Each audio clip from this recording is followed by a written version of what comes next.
Good evening, everybody, present and virtual. My name is Travis Harrod, and it looks like it's my privilege to chair this meeting tonight in the absence of our normal chair.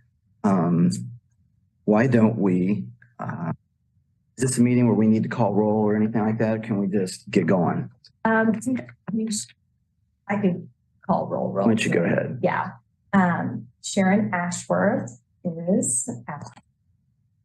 Katie Barnett, absent. Sharon Ellenbecker, present. Travis Harrod, Present. Christopher Cohart, Present. and John Nalbandian is absent. Henry Rasmussen, Present. Daniel Smith. Present. And then if you don't mind, I'll just, a quick statement, just about the Zoom meeting. Yeah.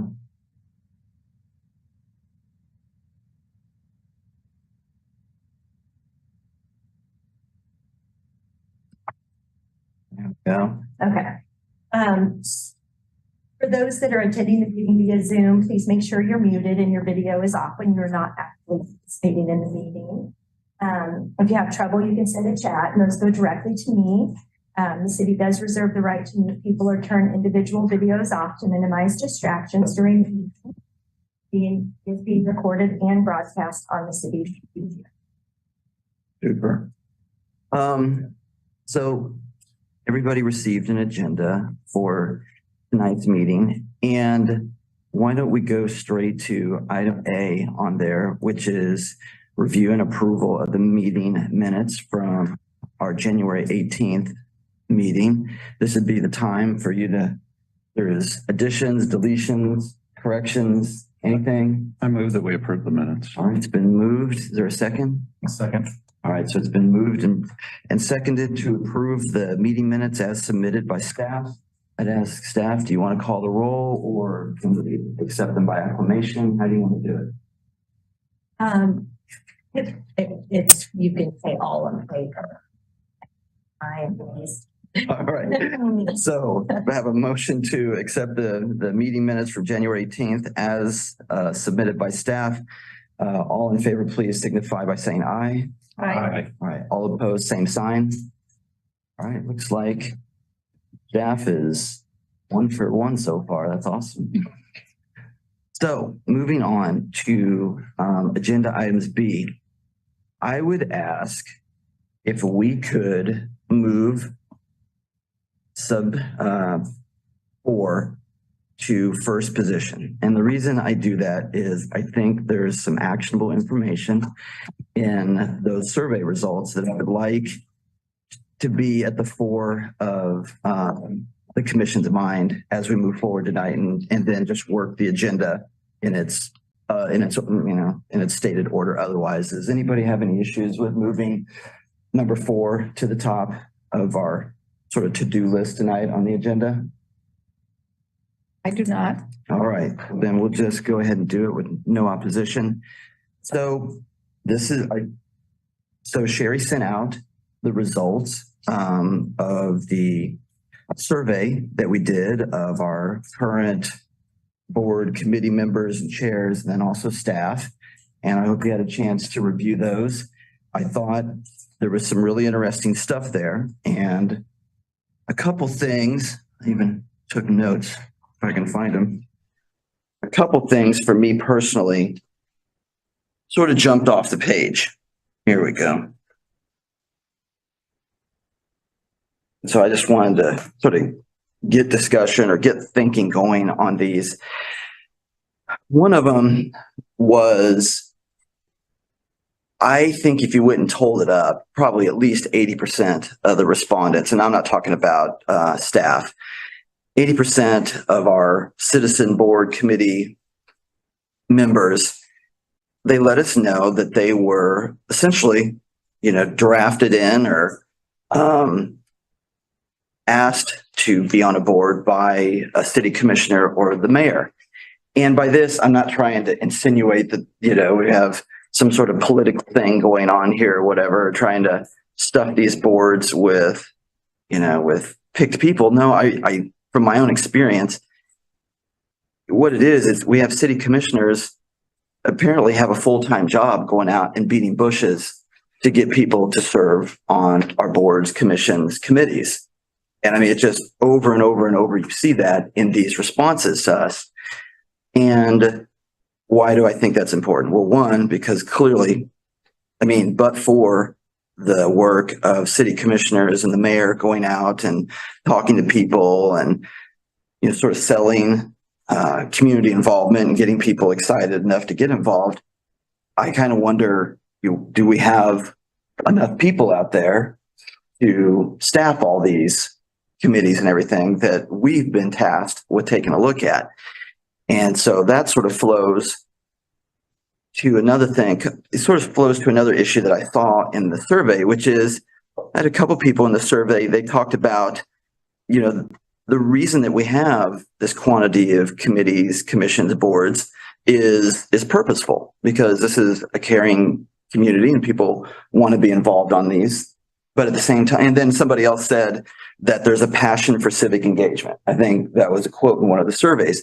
And those comments are well taken, but yet I circle back to this thought that, but for, you know, clearly city commissioners going out there and talking to people and convincing people, selling people, signing people up, I'm really starting to wonder, you know, just how many people are beating down doors to be on these committees.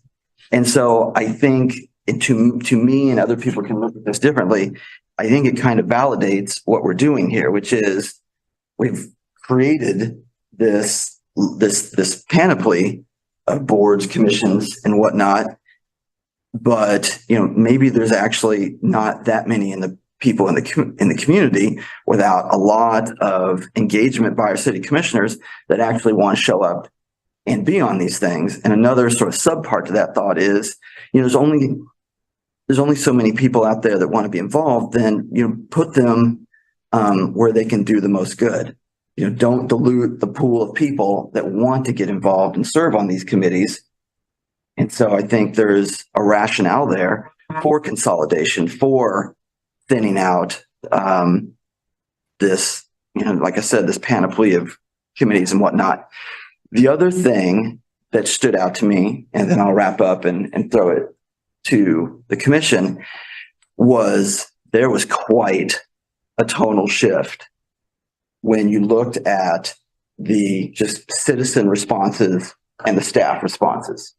I think it was near unanimous in the citizen responses, you know, praise for city staff.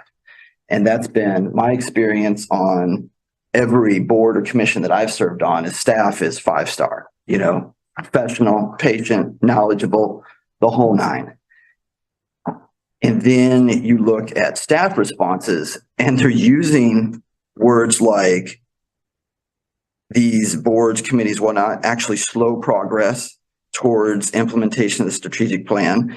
One staff member described not looking forward to these meetings, described the meetings as draining, and all other forms of dismay, you know, expressed either sort of obliquely or just outright.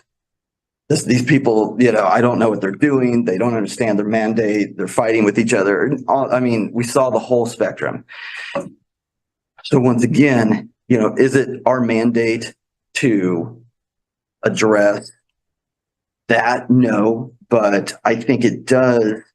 Our mandate is, or part of our mandate is, you know, look at the large total of commissions and whatnot we have right now, with the idea that, you know, we only have so many resources to throw at these committees, right?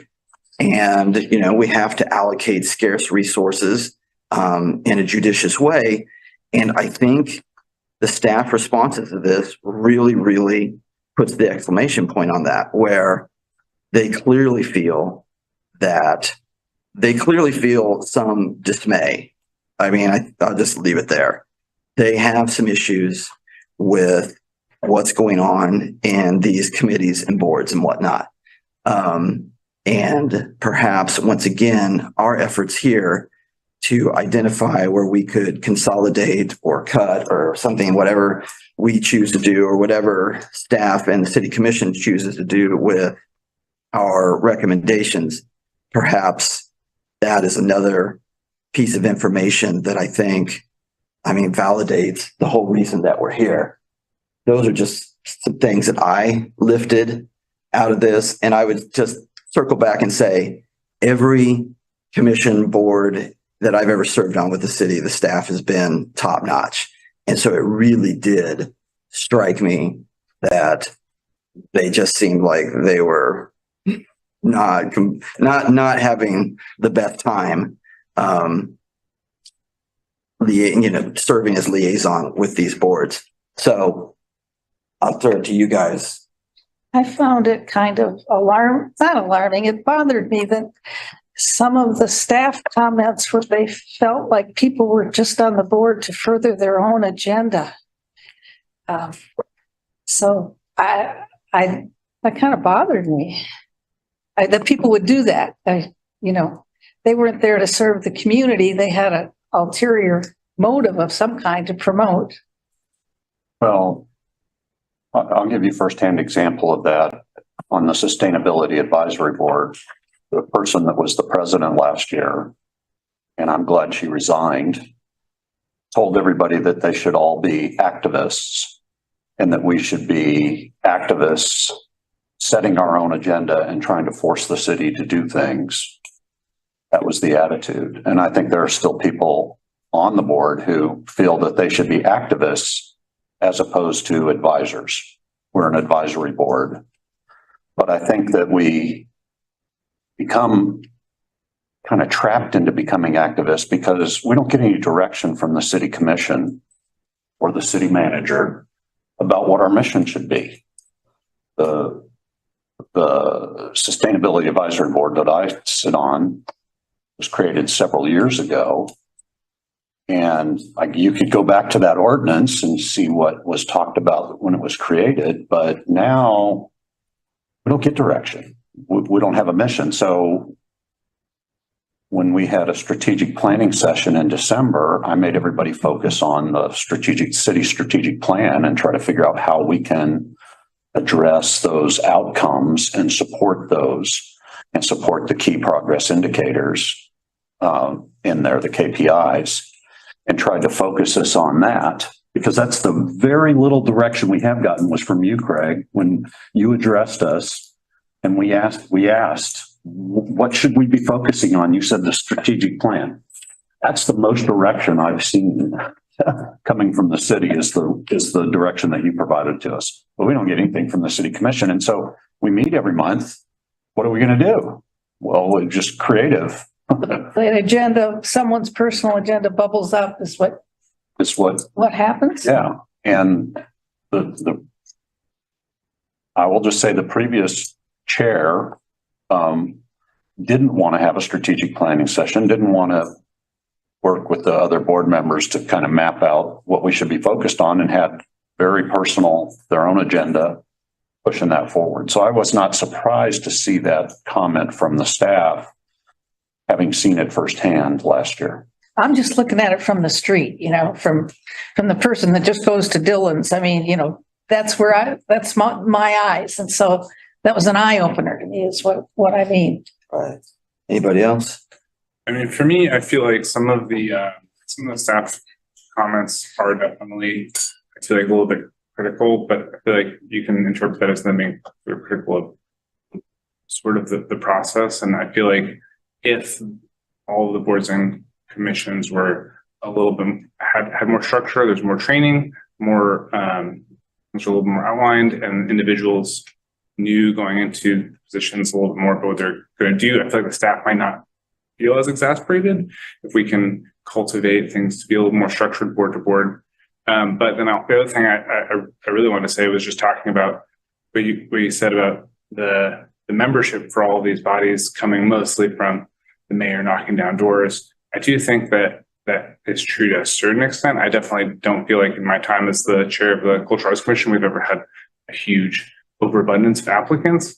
I feel like for me, and we've talked about that, the Cultural Arts Commission, feel like it's partially because we sort of a lot of the folks who are currently engaged sort of run in similar circles. And I feel like there are wide swaths of the population in Lawrence who aren't really aware that they could potentially serve on these boards and commissions. And if they are aware of it, they might presume that they would not be eligible.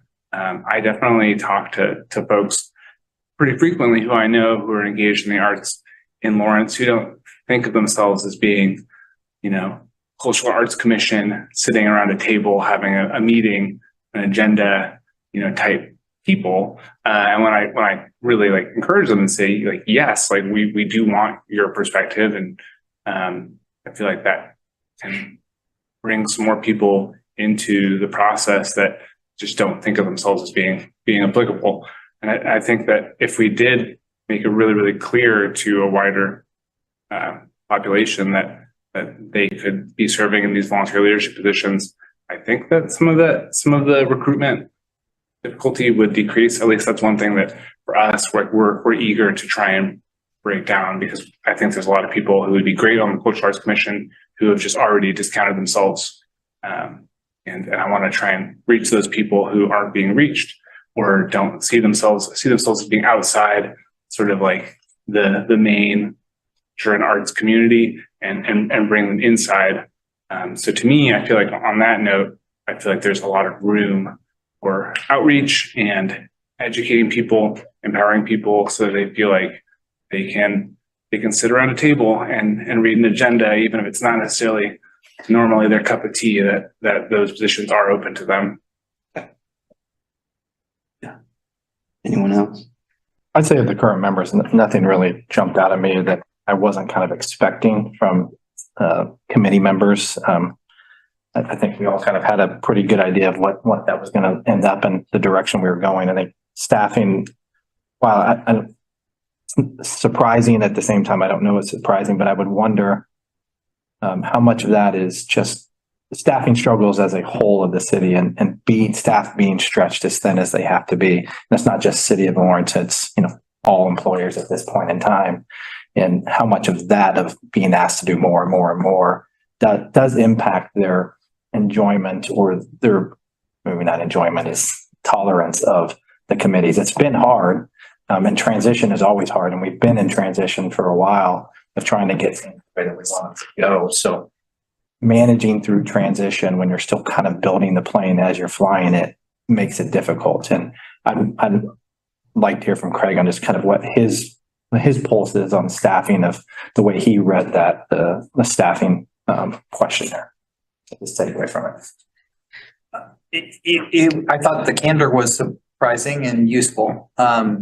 It didn't surprise me necessarily because of my interactions with them, and we hear it week to week or day to day. And also a few months ago when we were contemplating how to start all this, it did convene all of the liaisons at the time just to gain some basic understanding and get some input that help to start structure what we've undertaken now.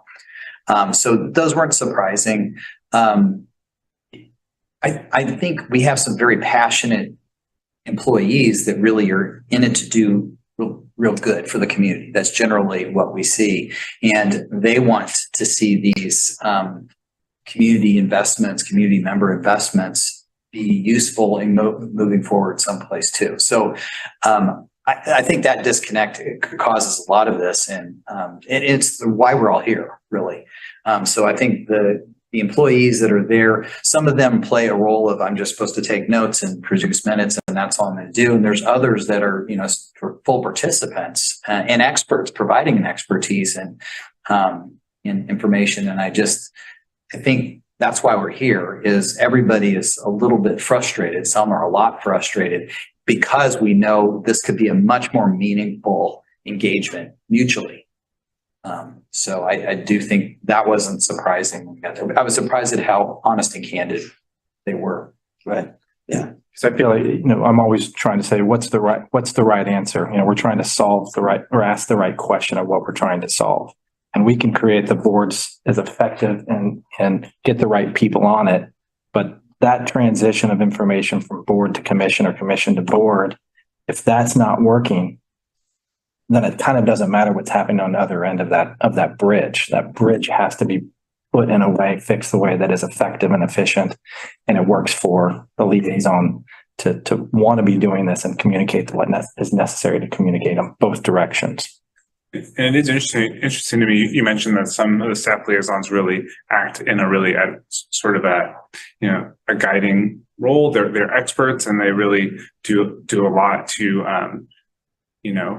educate and help guide the body they're part of. And the Cultural Arts Commission, we kind of had that sort of experience when Porter was our liaison, and then he got his whole work life jumbled around, and we have now we're with Parks and Rec, and we have a new staff liaison, new to the city and also new to the board, and it's really shifted how we function. We are much more now like commissioner led. We don't necessarily have Porter to always lean on as much because he was just such an expert and had been doing the Cultural Arts Commission stuff for so long. And to me, I don't know if I would go ahead and say which one of those is better, but I do think it's interesting that it is pretty much just free form as far as who the staff liaison is, how much experience they might have. And so I feel like for everything, I feel like setting a standard of expectations makes sense so that each body has the same staff liaison relationship. And it's really clear where the commissioner or the board member responsibilities end and the staff liaisons begin, because I feel like more than anything, that's a question that comes up at the Cultural Arts Commission meetings where we as a group, even with staff input, decide, yes, this is the course of action we want to take. And then there's always at least somebody who says, so when it comes to at least this part of the process, is that something we do or staff does? Right. And that line in the sand is always something we're trying to establish. Yeah. Another observation from this, and there was not all the liaisons participated. So, but again, anecdotally, you're hearing from them. I think some of the statutory boards. So, what I experienced was Sharon's not here, but the Planning Commission, which is a statutory. We know what we're in business to do. It's very clear from a statutory. This is what we're supposed to do. And staff has a very clear, very traditional and well-used role of we prepare staff reports and give you information. We digest the code application for all of these things. We give you analyses, very detailed analyses, and we provide that to you. And then you have a job to do with that work. It's very clear. The relationship traditionally and currently between those volunteer board and commission members and staff is very positive, both directions. So I hold that one up as they do a lot of business together. They're one of the most active boards. Sometimes they have to carry it over to the next night on their agendas because they're doing so much. And it's very voluminous, the amount of investment of staff time to prepare them for their work. And then they have to digest all that. So, and yet they're both speaking highly of each other. Right. I think that's an ideal circumstance. So there's something to study in that. And there's others that probably behave that way. And I think it's interesting to hear your experiences to say, here you had kind of the two different kinds of staff liaison relationships and compare and contrast those and what was good about them. Staff should not be trying to push something. We're not going to ask, why would we have you assembled if it was something we already knew? And that's true for the city commission too. And some people don't quite get that. Why the city manager, it's not that I don't care. It's that your role is to make a decision that's right for our community, not a factual, scientifically correct decision. So I just say that that's where the liaison or the staff thing is. That's not our space. We're recipients and consumers of services in our community, but our job is to support you and then to hear what your perspectives are, because that's unique. I do also understand why some staff might feel like the advisory board process kind of slows things down. And this is another thing that comes up with Cultural Arts Commission all the time, is that we will spend, 15, 20 minutes talking about something before finally voting on it. And for us, and occasionally members will say this, like, oh, I'm so glad that's done. The reality is that when we're part of the process is done, it's usually actually somewhere in the middle of the process. And then staff have a lot of paperwork and stuff and then it goes to the commission before it's actually done. So I feel like for us, we are our role is actually kind of in the middle of the process. So whereas for us, it feels like we are checking things off the list. That's not really maybe how staff think about it, because again, we are just the midpoint of the process. So I could see how they feel like, spending a whole bunch of time discussing something in the middle is slowing it down when they might be eager to see it go all the way to the city commission and actually And final action. Yeah. Yeah. And just to state the obvious, anybody that has experience with the planning commission and read the surveys, you see that the planning commission occupies this nexus where they share space with a lot of other boards and committees, right? I even wrote down here all the ones that, whether it be Board of Zoning Appeals, Historical Resource Commission, Affordable Housing Advisory Board, the MPO, planning sitting there, the nexus. And so in a really great world, look, you could eliminate, 4 or 5 other boards right there, just shove them all on a planning. Well, but the thing is, you're going to be shoveling 100 pounds of flour in a 10-pound sack. So I don't think there's any bandwidth left for the planning commission. But wouldn't it be great if there was? So that route. It's not here. We could just float around. Exactly. So planning is already a pretty high intensity commission or commitment from its citizen volunteers. So I don't think you're going to get relief by dumping more stuff on them. So kudos to all the work they're doing.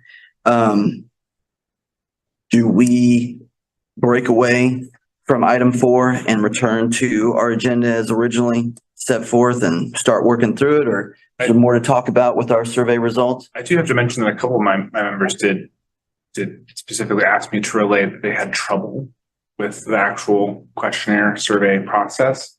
I would be one of those as well. Oh, yeah. So I think that, I don't know, it's one of those things, if people had technical difficulties and stuff at a relatively random rate, I don't know if that's going to change the sample we got. There's like 47 responses or something, which is a pretty decent number, but some folks were disappointed. They didn't feel like they actually had an opportunity to submit, because when they tried to do it, it like locked them out and got. That's what happened to me. Listens already. It's such a clunker. Yeah. I think we need to have an internal conversation about that platform. It's not the best option out there anymore. So something that was inherited a long time ago. But So that's it. That's Staff is aware of that issue, apparently. The term was clunker. Yeah. Go ahead. I would say the only thing I would say on 4 is just from we went through this process intentionally. So what is the takeaways from these questionnaires that helps drive our decisions moving forward? Is what I would want to make sure that whether we're doing that explicitly or implicitly in our decision making going forward, like that, we did that for a purpose. And I know for me, the staff questionnaires really is driving home like the importance of our item 4 and the resolution of how are we kind of streamlining the process of getting board members the agendas and making sure that process is done the right way, an effective and consistent way going forward. Not just even where do all these boards fit, but that's an important piece that we really need to focus on and commit a significant amount of time to ensuring we're doing that right. And I think that you may have seen some that coming from a couple different directions in our surveys, where there was some talk both on the staff side and the volunteer side about how, meeting more often might be desirable. Meeting in person might be desirable. More training might be desirable. We saw both sides talking about that. And then we also could look, at the example of planning, where planning commission occupies an interesting spot because it really is a high intensity commitment. And so the people there, hopefully they get what they're signing up for. You know, they're signing up for day-long trainings. They're signing up for, you know, meetings that go to midnight and then wrap into the next day. But there is some substantial amount of training and interaction that goes on with staff there that, though it doesn't have to be done at the same level, it might be beneficial for everybody involved. You know, if we looked at that and said, you know, maybe we could do that for some of these other committees and whatever. So I'm not trying to make more work for staff, but maybe by doing this, everybody has more buy-in and feels more effective in what they're trying to achieve at the end of the day. The other, of course, thing that we're looking at is, you know, what one of the staff members, I think, you know, they didn't just complain, they actually pointed towards a possible resolution, which is they just flat out said it could be that ad hoc committees and task forces might very ably, just like this one, might very ably fill the space that this large plethora of committees and boards and everything occupies right now, where it's like, okay, we have, I mean, you spoke to it just a minute ago. We had a mandate at one time, then we achieved that mandate, but we just kept going. You know, it's just like that the wheel, the rudder just, you know, sort of turning here and there. It's like, okay, well then we have an issue. We, you know, populate this task force with people we need. We give them a mandate, we give them a timeline, and they're resolved. So I appreciated that, you know, somebody volunteered that, and you might already have had that in the back of your head already, Craig. Oh, it is, number 2 on our agenda. We can give some information on what some other cities have done related to that. I'd like to talk about number 2, but on number 4, and part of it I'm looking forward to our discussion on number 2. I wanted to say 2 things. One is I looked at on the responses from the committee members and chairs. I purposely looked at how long they had been serving in their answers. And I would like to know if it's possible to find out how many years everybody has served on all of these committees we're looking at, and maybe have an average. I look at the Sustainability Advisory Board where I currently serve. There are 3 people out of 10 board members. There are 3 people that have served multiple years. They've been on there multiple years. After them, I am the next longest serving person at 18 months, about 18 months. And everybody else is new. And we have 2 new vacancies because we've had more people quit again. And it seems to me like we've had a lot of turnover. And I'm curious if that's just this particular board or if there's some information to be gleaned elsewhere in other boards. My experience in serving on the Board of Zoning Appeals and the Planning Commission and the Historic Resources Commission, my historical experience with those serving on those boards and commissions is that there was greater longevity. People stayed on those boards for 2-4 years, you know, maybe back-to-back appointments of 3-year terms. So there was a lot more continuity and commitment to it long-term. And I haven't seen that on the SAB that I've been a part of. So that's one thing I wanted to ask about. The second thing is, and maybe it'll come out in our discussion of the types of boards and commissions, but on those 3 that I previously served on, the HRC, the Planning Commission, and the BZA, those agendas create themselves. They're created because you have applicants coming to the city with development plans, or you have somebody who's got a plan in development and now they want a variance, so they're going to the BZA. Not so for the Sustainability Advisory Board. Our bylaws say that the chair creates the agenda. I get to create the agenda every month. It's not a naturally occurring agenda. I get input from the staff liaison. Hey, I'd like in my staff presentation, my staff report to include this. but it's a completely different flavor. And I wonder how the other boards and commissions fall out with that. Are they creating their own agenda every month, or is it more driven for them? And that might be something we discuss in item number 2. Right. Those things I think are important to think about. And is it possible to get how difficult would it be to get information on how long people have served? Can we take a look at that? I'd just be curious. Is there, for as long as we've had the board in the last 5 to 10 years, that might be I would just look at the people that are serving right now. right now, how long they've been on. Okay. Yeah. Maybe the way to do it is, would you be okay with, here's the board or commission we're talking about, and just said, we just have average length of service, and it says 18 months, 27 months, or something like that. I mean, would that give you the answer that you're looking for, or do you want something? I mean, you could have one person skew that who's been on for a really long time. I don't know. And it can swing fast, like on BZA, just if you were to work us back 6 months ago, we just had 3 people leave that probably had, for sure, 12 to 16 years of experience between those 3 people. On that one board? On that one board, their terms ran out, and now we have a very young board, and literally, overnight. So that's going to be skewed the other way. Yeah, exactly. So we went from a very, very veteran board with tons of institutional knowledge to a younger board, overnight, but that's fine. That's the way of things, right? And we keep chugging along. Well, I think you could, you don't have to link it to a person, but in order to get that average, you're still going to have to look at this person's been on 3 years, this person, Right. 2 months, this person 1 month. Right. You could just list all those out and then give us the average. Yeah. Okay. If it's okay with you guys. I would ask a question.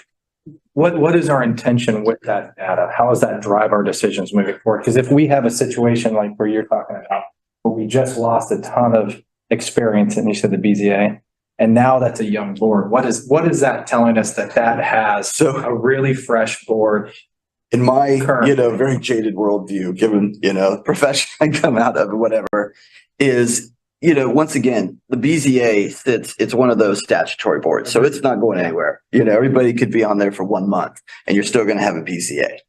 But, some other boards, if I looked at it and I see just personally, and this is why people share information, but if I look at a sheet of paper and I see a board or a commission sitting there, and I see the average, length of service on there right now is, 8 months, 14 months or something like that. When I know that their appointments are for 2 and 3 years, it makes me start to think that, well, do we have a problem here? Is there a lack of commitment to this particular endeavor?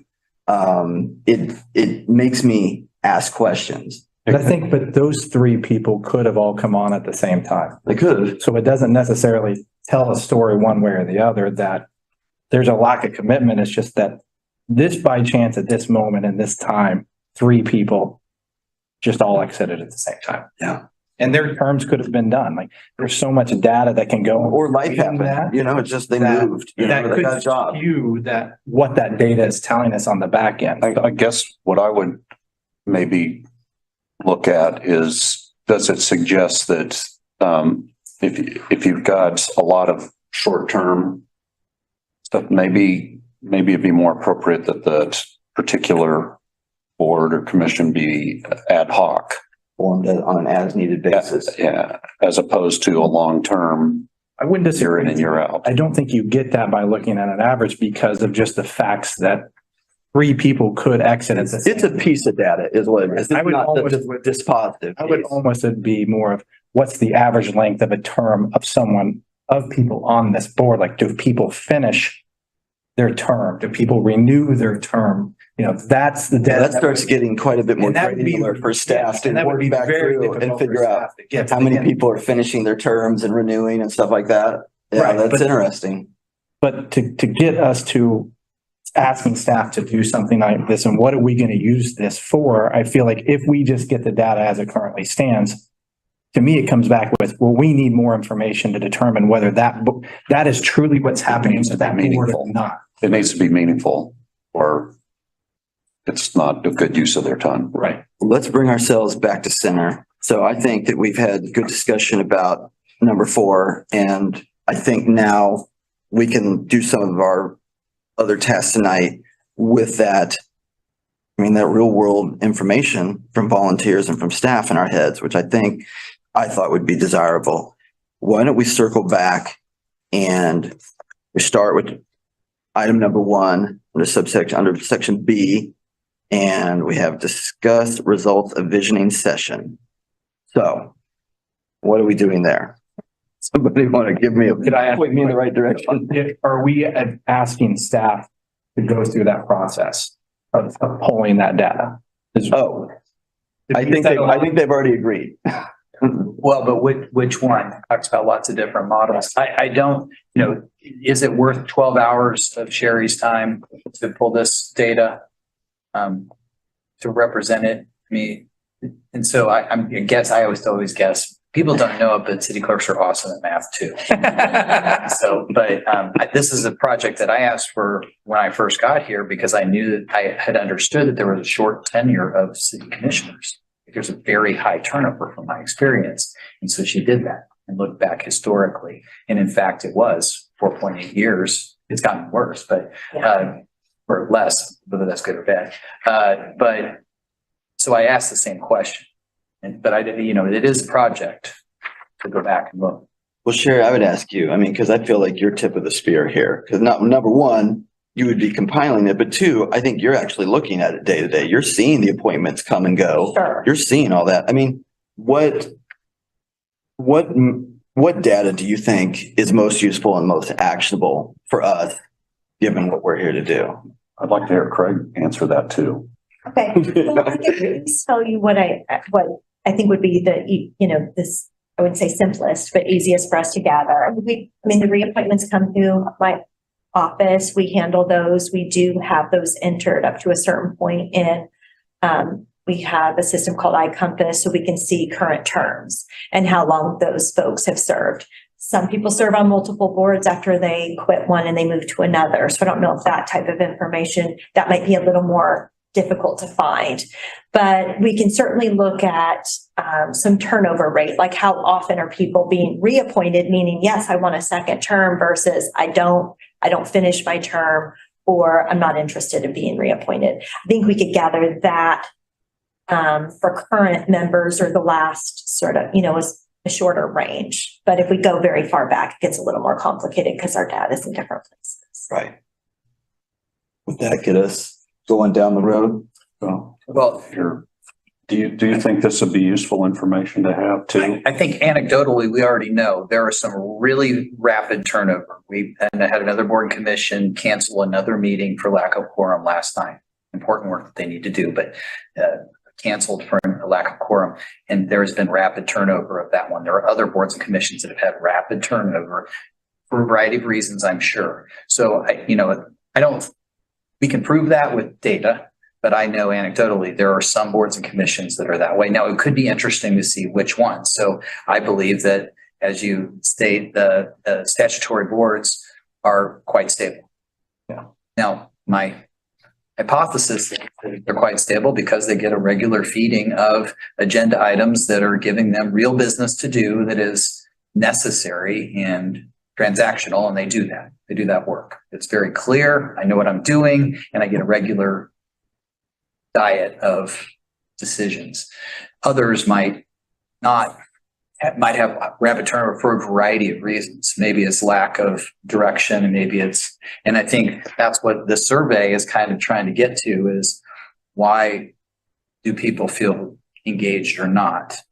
That's a qualitative determination, but I can already tell you that there are some boards and commissions that have a lot of turnover, and we can probably tell you which ones those are.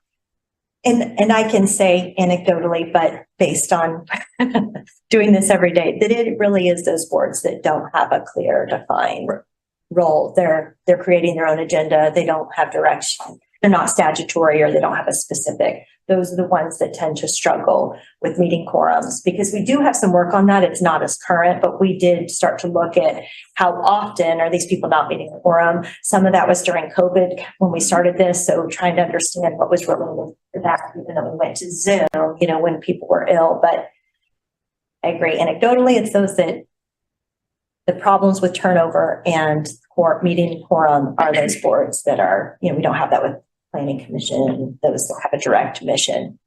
One thing I was talking this through is that if we find that Historical Resource Commission doesn't have a high turnover, that isn't going to inform us to say, well, that commission stays. Like, we're still going to look at what do we actually want? Maybe that's a housing and development commission that is encompassing Historical Resources Commission and affordable housing, and what both of those boards are doing as a whole. Yeah, your mission is more than just lumping them together. Right. Okay. It is that, and that's already been work that's kind of gone faster than I expected. But it's also, how do we make these that we have, whatever is chosen, the most effective, Right. the most productive? And so I think it's worthwhile to say those that have little turnover, we could say that's one measure of effectiveness. That's certainly one measure of engagement. Commitment. Of engagement, commitment. So what are the common attributes of those, and what are the common attributes of the ones that have rapid turnover? And so we could do kind of qualitative analysis of, I wonder why that's happening, and are there some things we can identify, which gets to then when we restructure these things and identify which boards and commissions are we going to have going forward, what do we want to make sure that we put in place so that they can be as effective as the ones that are working on? And I think having said it that way, and also the discussion we've just had, I think that work is worth the time to do. One, for our deliberations and whatever recommendations we ultimately make, but also remember, when we do something and we, disband and go on our way, staff is going to go stand tall before the city commission, and they're going to get a lot of hard questions, because people are going to push on the commissioners saying, why are you doing this? Why do you hate so-and-so? And I think the more direction we can give them, and then they also can look at the same data and do their own analysis, I think it's going to behoove them when the time comes to really make the hard decisions. So I think exactly what you said. If you could do that, I think it would be great. So It'd be great for everybody involved. Could we say over a 10-year window? Ooh, that's probably a little farther back than you want to go, isn't it? I'm just trying to get the right data sample, because a current year, turnover of a current year, a 2-year window is probably not the right data sample to show a trend. So what is the right data sample to say, BZA, we know that that's what it's why that's not having high turnover. But is when you had a standard agenda for Lawrence Cultural Arts, which you guys don't have high turnover. But if 3 years ago, before we made all the budgetary changes, did that have high turnover 5 years ago versus the last 2 to 3 years? Right. Is a 5-year look back, is it appropriate? Is it doable? 5 years would be easier than 10, just simply because that's approximately how long we've had this new system. Oh, yeah, that's right. And so we have a it's data better. system that has that's much more accessible. Right. So I think I'm like, I think that would capture an interesting data set, because you've got pre-COVID and post-COVID. Right. And the world did change a little bit along the way. And so I think it would sort of capture the flavor of both. that's what from March 2020 till last month, a lot of bets are off because everything is different. That things are different. How about a 5-year look back? And that'd be just a turnover rate or average tenure. Yeah. But I think to your point of what are those boards, being able to identify the boards that have low turnover rate, and then that helps make our decisions of how are we building these other boards moving forward. I think that's the data that we want from this, at least the way I'm hearing this. Right. We might see a pattern that reinforces a hypothesis that we may have. Because I share your hypothesis. I think that it's probably likely that you'll see more turnover on those boards that don't have a clear agenda, that don't have clear direction. But it could be when they meet on Thursdays, the ones that meet on Thursdays, terrible, you know, so I mean, Yeah. we don't want to presume that we understand everything. And are we assuming that all the boards and commissions have the same term length? also? I do not assume. Yeah, I'll have to look, but in general, 3-year terms. That's the, I was thinking, but Some, when some, they're set up, they have all stagger, but currently, if you can serve longer if you fill a partial term, you can Right. still get 2 full terms. So but again, 3 years is the standard. and that was the case of a gentleman on BZA recently, where I think he had 2 full 3-year terms and served part of a 2-year term. So we got 8, but Yeah. got amazing contributions, got, an Yeah, we- impact player there. We had someone who was like just a hair short of 9 because they Yeah. finished out someone's term, right? But you look at that and you say, thank goodness for that kind of commitment, somebody that would hang with that long and give us that much institutional knowledge, so. Would it make, just to skew this a little bit, would it make sense to do a 6-year look back so you're getting 2 consecutive terms? If they're an average of 3-year terms? You don't get a little bit of dirty data of that Have transition. it back then? I'm trying to remember exactly. I think it was 2019. Yeah, so we don't. How about, Sherry, just Doesn't mean we use can't. your discretion. Yeah, Can you do that? Everyone's getting what they can, Yeah. and Yes. if the records are way better than I suspect they were prior to this, then we may be able to do more if you're good with that, but. Absolutely. We understand your intent from this discussion, what we're trying to do. Right. Yeah, we trust your judgment. Exactly. Staff, 5 stars. Okay.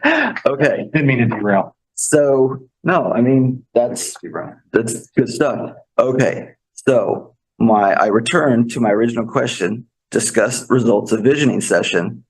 What exactly, give me a push, tell me what we're supposed to do there. Sharon had 2 questions that she provided everybody. All right, so our chairperson left us with a couple questions. One, is it necessary to have a city appointee to all community boards listed? Could we save staff costs and time by removing some of these city appointees?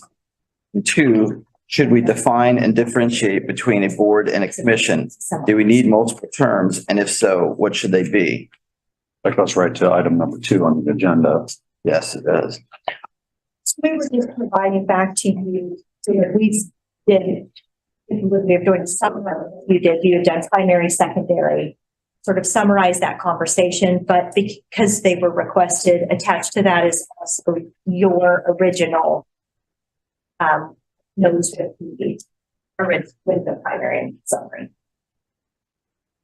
I mean, the primary and secondary. That's essentially where you landed. Yeah, the top sheet is kind of, this is what we think said, Yes. and the back is literally the primary and secondary sorting that was done at the time. So there is some flavor of interpretation in the. Right, okay. So everybody got this? We're going a different direction. I'm glancing at all sorts of things, but yeah, I do have that. I do have Okay. that. What this actually said to me was something that I went through and I read that City of Bozeman letter to the commission and just went through their process and what their recommendations were. And what we did in this visioning summary is very close to what their ultimate outcome ended up being. Right. Some of our titles, we went straight to what what the strategic plan was. And I think theirs were as well, but they have 6 main boards: State Community Board, Sustainability Board, Parks and Open Lands Board, Transportation Board, Community Development, and Cultural Services. And what we did, just as a jumping off point, I think is very consistent with where I think City of Bozeman actually ultimately ended up. And they have great language in here that kind of talked about why they're combining, which committees they're combining, and the services that the expectation of each one of those committees. So I think this is the right first step for us to kind of identify what we want, and maybe we don't stick with the unmistakable identity as being in our board title. But I think general belief or the general process here, I think, is we're right where we probably should be going. Creating these new boards or keeping the boards that we think can't be grouped into any one of these. Like for your example of planning is probably too big a board to ask them to do anymore. I would say that. Still follows one of the strategic goals, but it is a standalone independent board of what we're trying to accomplish. Well, and our planning commission is a county and city Yeah, right. planning commission. I would consider kind of separate from this. Yeah. Not city only.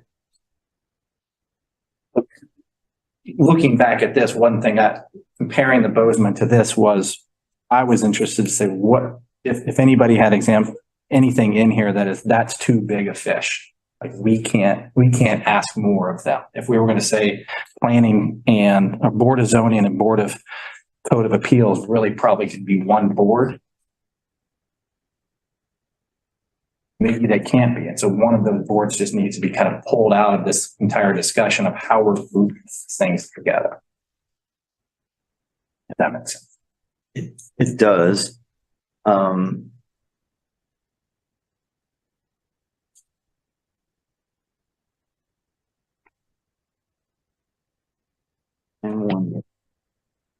Bozeman, our goal is 10. So if there's some that we just can't, it needs to be a standalone independent board. That's going to count towards our 10. Is it, Craig? Because I mean, if you make your statutory boards part of that 10, so there's a lot less room on that raft. I'm not even necessarily saying statutory boards that whose job already is impactful enough or significant enough that it runs over to the next day. And you can't add anything else to that agenda. Well, there's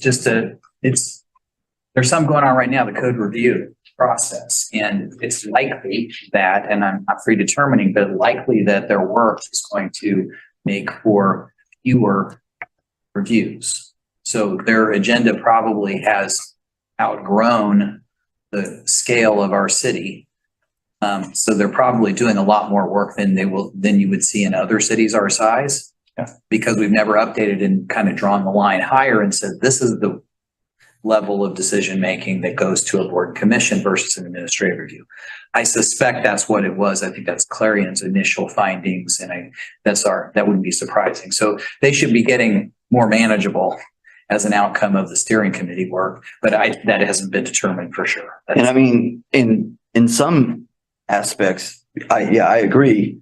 It could be that our land development code is going to be recodified or amended in such a way that more stuff is going to stay with staff and be actionable, have final action there. And really what we're talking about is, I think some of the same thing is going to happen here, which is things that are being given to volunteer boards, committees and whatnot are going to roll back onto staff experience. And I think staff was kind of saying that, at least a little bit in the staff survey. It's like, we can do this. We can do this. Well, you're going to have to, because this board or this committee might go away. But I think they seem to say, we can do this. Yeah. I mean, when you're volunteering your time and you're spending your time on this, you want to have weighty decisions. You might not need to do a lot of small decisions. That might not be worth your time or effort or the attention that you're devoting to it. Right.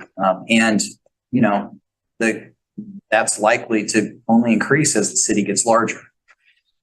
That'd be the case. And the other contribution I'll make here is, we're supposed to be building the best committee structure to support the strategic plan. So that still should be the primary thing that we're trying to weigh. And if the statutory committees, they don't have flexibility, but still build the plan that you think is right for the strategic plan. So when you read the language of that, what is the committee that's going to best honor that and bring a citizen perspective and a community perspective in to doing that work? So this summary that we have here is supposed to be, if I understand it right, a summary of all the primary Stuff will replace stuff primarily. Maybe. There's some errors in it. Yeah. There was, The planning commission, as far as I can tell. Because Well, there's more than that. In the first, these are just the discretionary ones. Well, but- Board of Zoning. unmistakable identity is missing downtown master plan steering committee. because we took that one off because it doesn't, As a steering committee, yeah. there, and I would say probably like land development code, steering committee, some of these task force type ones, they're one and done. So we didn't necessarily put those in because they're going to exhaust, we're going to. We're gonna sum it up. That's why I included your original notes. Aviation Advisory Board is listed twice. It's secondary under connected cities. It was primary, one was prosperity. Well, apparently I didn't do a very good summary for you. It was simple scribbling. Okay, I think we mentioned why we put the steering committees still in some. One of the strategic plans is to know that that work still has to be done. And maybe that's a more ongoing job that has to be done within the committees that are developed, not just when it's needed to be done. Let me, It's I think that's a presumption, okay, and this isn't being disrespectful to anything that's existing, but remember, these all were created at a different time for different reasons. So to assume that all of them still are useful to do the strategic plan work is a presumption. saying that's right. Yeah. Yeah. Language, yeah. You use words start opening that I've never heard before, so I'm learning vocabulary. Okay. Let me ask you guys a question. Kind of teed something up, and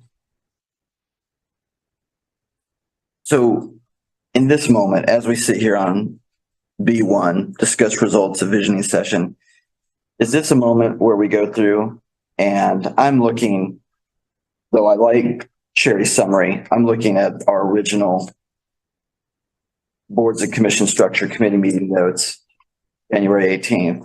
And this is where we discuss stuff and parked it, and these strategic plan areas. Is this where we go through and start looking at stuff and labeling, or as have to keep? And is this the moment we do that, or do we push that off to another date when Sharon and Dr. Nalbandian are back? Yeah, I think we should wait. I mean, I think that honestly for this agenda item B1, I feel like looking over the arrangement that we did last time, I still feel like this was a good first step. I don't think we need to go through now and start trying to decide what is necessarily essential. I still think Essential there. That's the word I was going with. honestly, B2, which we're looking at the types of boards and commissions, I feel like is where I think we should go next, because really what Stan was talking about earlier with how some boards and commissions are, they show up and they have an agenda full of stuff and they just go through it. It's just a very different experience, and it's a very different And I agree with your assessment. I just want to check in with Craig. Is that okay? Because we are on a limited timeline. Yeah. And so it's like, are you okay with us moving past B1 on to talking about B2 types and boards and commissions, knowing at some point we're going to have to return to this visioning session and start talking about what is essential and what might bear some other label? Well, my suggestion, lots of different ways to go. My suggestion is we gave you this to kind of say, although there's a couple errors, but we kind of wanted you to say, does this seem right? Because you gave primary and secondary in the sorting process. Right. And we kind of took that and said, we're going to put primary where it belongs. And we also added some flavor of, well, this is where staff is parking, and this is the kinds of things the staff liaisons, for instance, for some of these are under these. So this is how we would move them from an existing staffing perspective, which again, isn't the only factor to consider here. So if we could just kind of get a general nod that, yeah, this is about right with a couple of exceptions, and then we'll reconcile that. That would be a big step forward. And then, then when we package it all together at the end, then we can reconsider these, make sure it's still working after each other. So what I'm going to do is I'm going to look over at Stan, who seems to be tracking pretty well. If there's anything missing, and if it's missing, we need to put it back in. Well, not necessarily missing, but under strong welcoming neighborhoods, we have, the notes from our meeting only had 2 words that considered that to be a primary responsibility. And we've got 5 things listed there now. Land development code was actually listed under prosperity and economic security as the primary. So was that a purposeful choice to move it up to strong welcoming neighborhoods? Well, yeah, that's where I would say that's the flavor. So Jeff Crick is the champion of strong welcoming neighborhoods. He's also the planning director, and he's also sitting on that. He's staffing the land development code. Rick Crumcano is the champion for prosperity and economic security. So that's not the reason why we should or shouldn't do it, but I'm just saying that's how the work is being done currently. But the thing is, though, as far as this summary, like you just said, land development code update steering committee is going to sunset. I mean, they're going to achieve their recommendation. It'll be submitted to the city commission. And so it's actually not something. Okay. We can move on from that one. The next one was the Board of Zoning Appeals. We had put that in the parking lot last time, and now we've moved it up under strong welcoming neighborhoods. We're all good with that? Same response as before. That is really this building, this staff over here on this side, that's what they do. Again, it doesn't have to serve it. So parking lot doesn't have champions. Okay. Yeah, really. And I think that strong welcoming neighborhoods is the best dwelling place for BZA. I think it probably fits there. Building Code Board of Appeals, we had put that under safe and secure. Yeah. It's been moved up to strong welcoming neighborhoods. Same logic. I remember we discussed one of those pretty extensively. Can't remember which, there's at least one that we went back and forth on. And honestly, I think that makes sense as well. It's the safe and secure, but some of it obviously too is the KPIs. You look at them, don't fit safe and secure. Yeah, that's the one where we really went back and forth between safe and secure and strong welcoming neighborhoods. So for me, looking at this summary, even though it is a little bit different, maybe some secondary to primaries, I think it's fine. Obviously, Well, let's start at number 1 and walk through it. That's what Craig has asked us to do. And I think that's a very reasonable ask. Let us put eyes on this. I need some help with the Board of Zoning Appeals and the Building Code Board of Appeals. Now, the Board of Zoning says yes or no, you can build a 4-story building at the corner of 9th and Massachusetts. That's the zoning. But the building code, every town there's a national building code, and then every town adopts it and tweaks it. Like in California, it's a little different because of earthquakes. In New York City, it's different because all the buildings are interconnected and all the infrastructure runs under the sidewalk. But that is the difference, right? I think one of the differences, That's what an engineer told me last week when I asked them about it. correct me if I'm wrong, because I don't sit on the Building Code Board of Appeals, but that's staffed by actual professionals, right? In that field. Is it not? Is that the people that sit on that? Right, that serve on the board. The staff is usually your building code folks, but this is really to question staff's ruling on a building code decision. So you have to have somebody with some expertise in the building codes, architects, engineers. It's a little different volunteer than you would find on some of these. They have a specialized background to be. But is that somebody doesn't want to adhere to your code and they're asking for a variance? No, that is, the plumbing inspector said you have to put a 3-inch pipe in this circumstance. This is what I believe the code says. And the person the contractor says, no, that's not true. I believe that they're applying the code wrong. Okay, I believe that there's a technical error in their application of the building code versus a zoning decision that is questioned on that. And the zoning appeals would be a circumstance where there's an unusual circumstance to it. You know, there's a strangely shaped lot, and if you apply the code accurately, you can't do that. But because of this strange circumstance, could there be a relief from it? And that's what they give relief from. I'm working without Tony here, but Right. And then, but once I again, just I don't circle back understand the to difference. Board of Zoning Appeals, you know, as we sit there, do you have to have a background in, you know, land development or anything to sit on that board? No.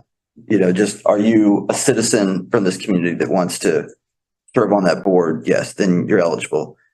Board of Building Code Board of Appeals, it's kind of a battle of the experts where it's like this plumber and this contractor says you're applying the code wrong, and you have a person that's also a contractor and a plumber sitting on that committee.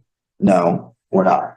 You know, you have to have some credentials, a little bit different background or credential to sit on that board, Building Code Board of Appeals, rather than just being an eligible citizen of the community. So to me, it's an important differentiation to. It is. But much of that would be commercial, right? No, it could be residential, commercial, it could be whatever. any place there's plumbing or electricity or a structure.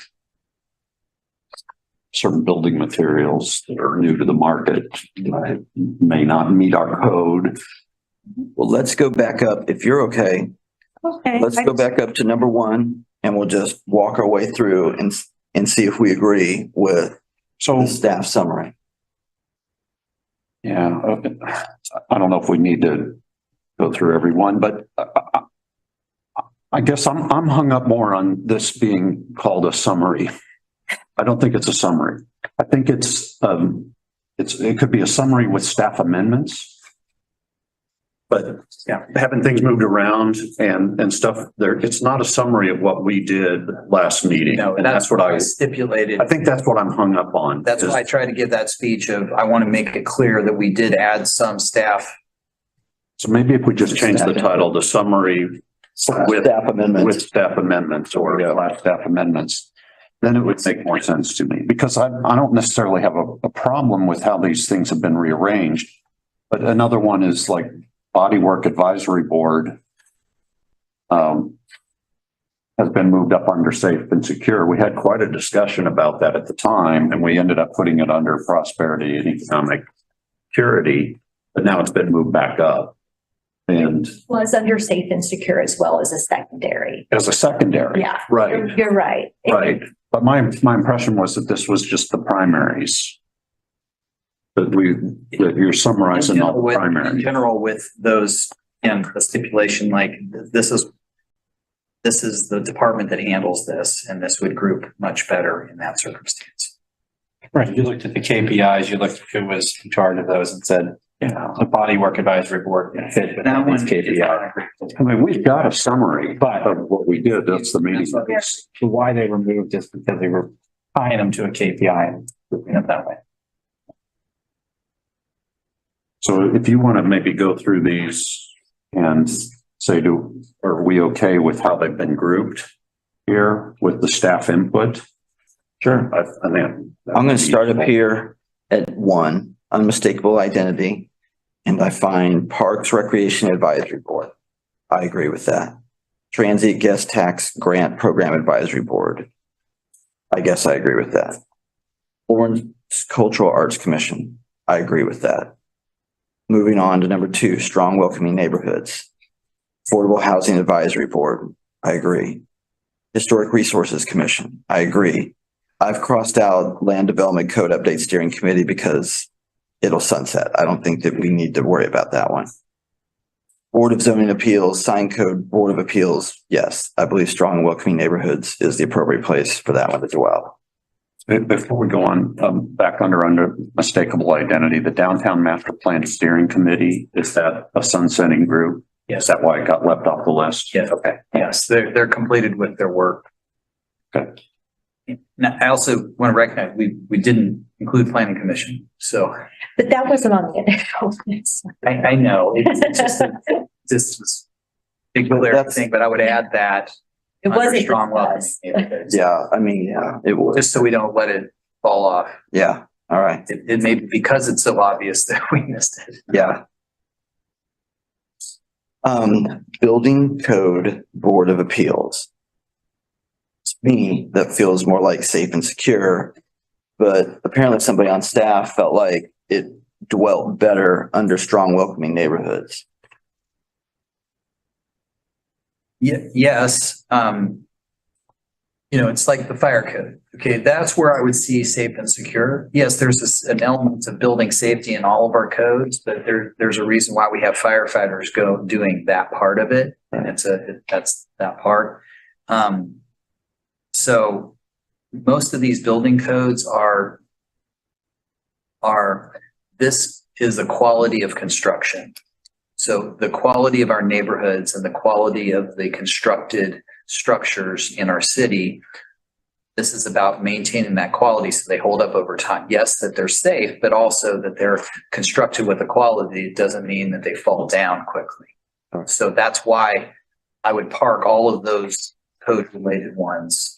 It's something that adds to the resilience of the neighborhoods, like literally the structural resilience of the neighborhood. Yes, and that your neighbor, and the reason why you have this, like you have to have a citizen or somebody weighing in on this, that if you're not going to have to, your project, you're not going to have to follow these codes that all the rest of our citizens have had to do, then it's going to be an exception.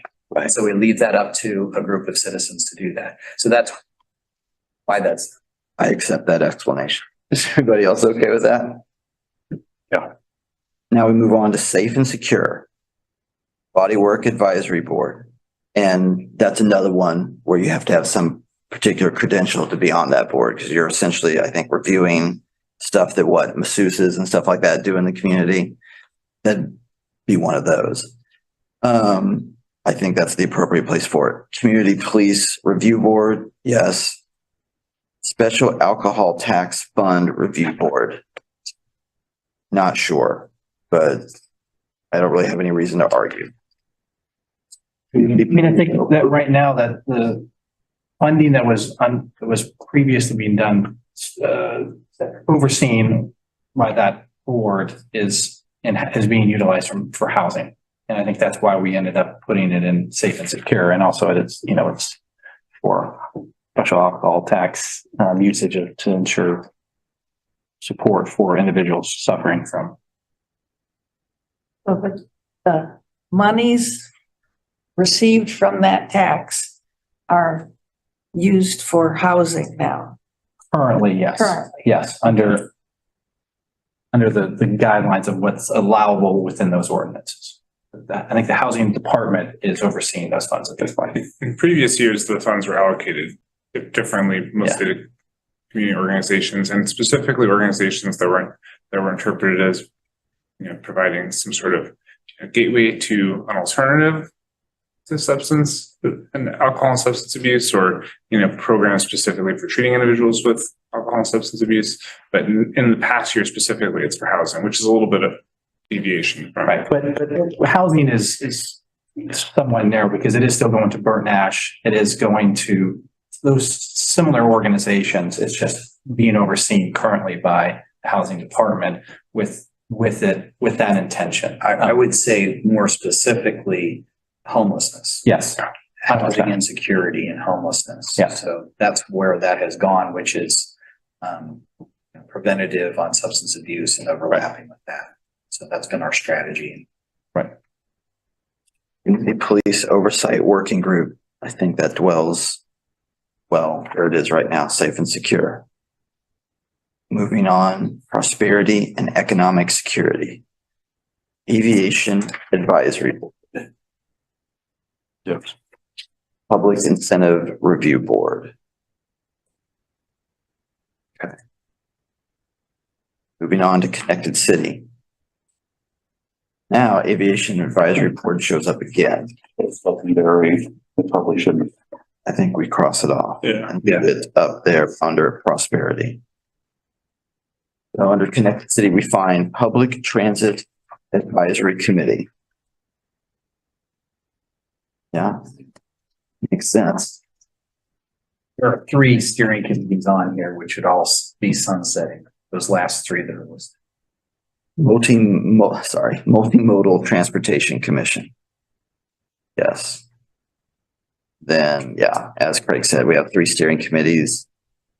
I think they all dwell well under that particular strategic plan goal, and they're going away anyway, when they complete their work.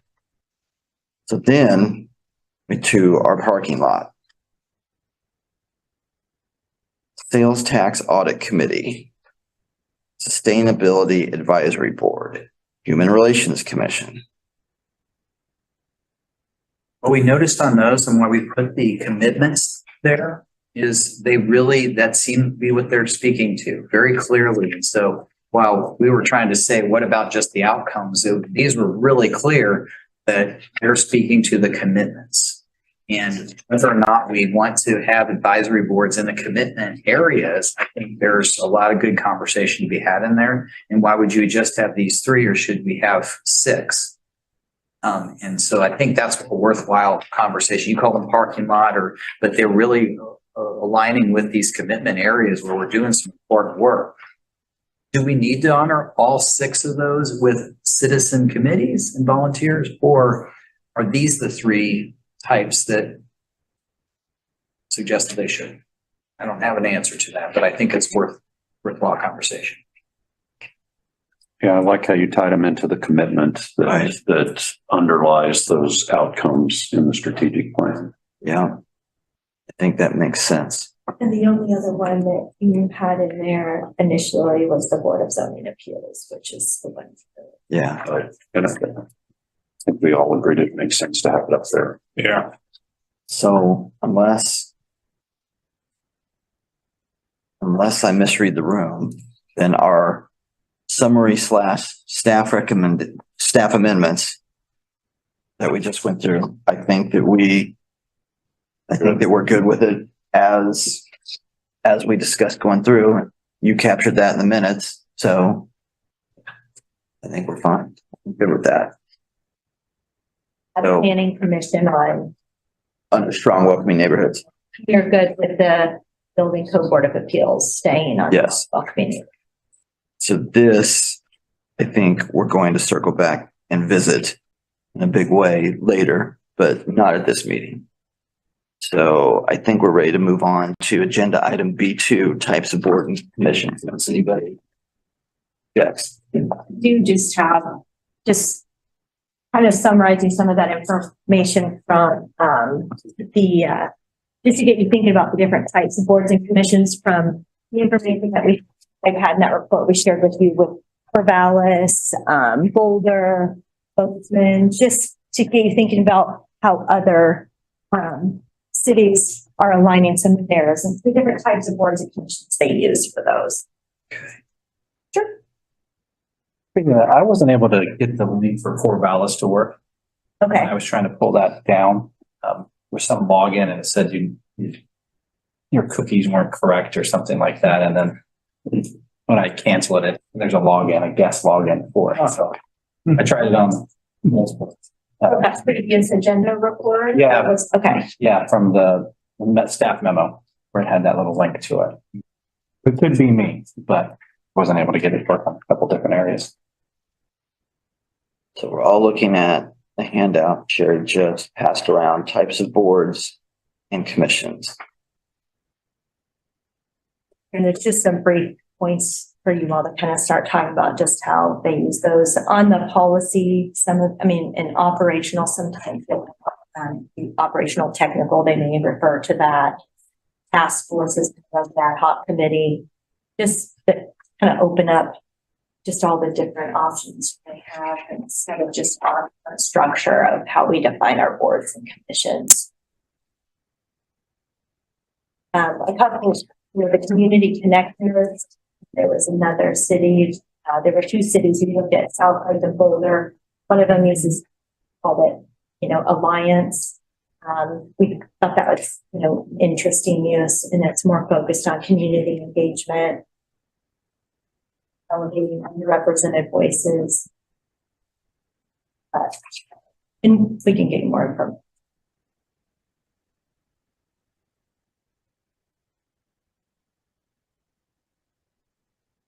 Are there advisory boards that you get to appoint? Does that reflect our operations here? It hasn't been. It's one I think worth talking about, and cautious about this. Looks like I'm usurping or whatever, but there are some things that speak to an operational responsibility that I have. There are some boards and commissions where, we have an obligation to provide a certain service, and the advice that we're getting on operations is politically appointed. So, it's worth having a conversation about. There are some of these cities, they do that, where they say, hey, the city manager, and often it'd be a department director, it says, I'd love to have a group of citizens who are passionate about this help us with our operations. And we would identify some of those that have that expertise and they want to give that expertise, but it wouldn't necessarily be politically appointed by the elected leadership and then go through the processes that we usually do with those. It'd just be, we have a great group of people that want to help us with that, lending their expertise or, as a sounding board for a specialized operation. Kind of a community advisory team. Yeah, and we get that. I think there's some merit to formalizing it and maybe making it flexible so that we don't have to have an ordinance to do any changes on it. Does that put a burden upon, if we were to make a recommendation like that, would that put a burden on you to have to find those people? And well, maybe it might be, though, also a vehicle for those that if you say these are good ones for policy advisory to the city commission, and there's some ones that we have in existence but they're not really a good fit for that, those might be good ones for us to morph into. Hey, why don't we have the MSO department, a group about that issue, or the transit group? I'm not trying to say that that's what should happen. I'm just saying there be ones like that. Just so I'm clear, I think it sounds fine. If you or Jeff Crick or somebody like that is faced with some issue and he would like to get some input from some other folks in the community that have, relevant expertise and knowledge, I'm all for them reaching out. And imagine you went out and got 4 or 5 people to sit down with you, over the course of a couple months. The thing that jumps to my head is, does COMA or CORA apply to any of that? Or is that just you reaching out in a professional capacity to other professionals seeking advice? I don't think it does. Tony is not here to advise, and we will get an opinion on that, but I don't think so. Usually you're triggering that when you have recommendation to the governing body of some kind. So it wouldn't. They're making their recommendation to you. You're the person that's carrying the ultimate recommendation to the governing body, which you do in the full light of, COMA and CORA. Yeah. It could, again, if it's a technical issue, you still have maybe an engineer that is responsible for sealing that design, but having some input or some ideas from other people, and that might be great. I can think even in sustainability, here's some people that are passionate experts in this.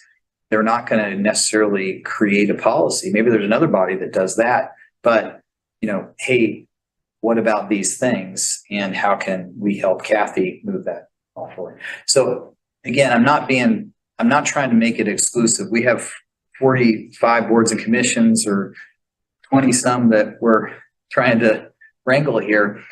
There's a possibility that some of those are a better fit as having a relationship with our own teams of subject matter experts, and that would be a better way to engage. And it might not be in it, an open, formally adopted public meeting with cameras and where we go through all this. Now, that's not trying to hide anything. It's just saying, not everybody. Well, I think it just acknowledges things as they are, which is you can reach out to anybody. I mean, in fact, you would be remiss if some issue confronted the city, you can reach out to your peers in other similarly situated cities and ask them, hey, what happened? What did you do? That's you just being diligent and doing your job. And I do that regularly. So it's like, it really just says, go ahead and do that, Yeah. And so I think what we're opening the door here, some cities have formalized it. Some cities have just recognized that we want to do that as the way we're operating as a city. There's volunteer fire departments. I mean, so it's not outrageous that there's citizens that directly involve and engage in operations of the city. Right. Are most of the boards and committees and things that we've identified that we just looked at on the summary page, do most of them fall into category 1, or are the sunsetting ones, do they slip down to task force?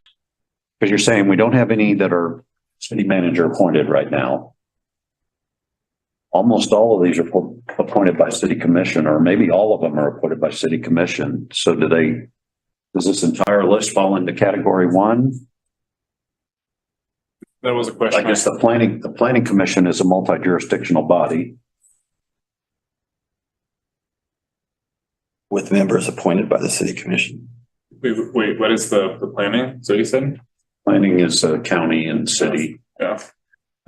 We have a ton of those. Yeah. Yeah. They're not listed on this. Yeah. We're not looking at those Right. in our analysis. I was curious, are all of the ones that we have that are on our list, all of them are appointed by mayor? But is it true? Nominated by the mayor, appointed by the city commission. Okay. And that's uniform. Yes. Craig, did you say for this operational advisory board that there would be an ordinance for that?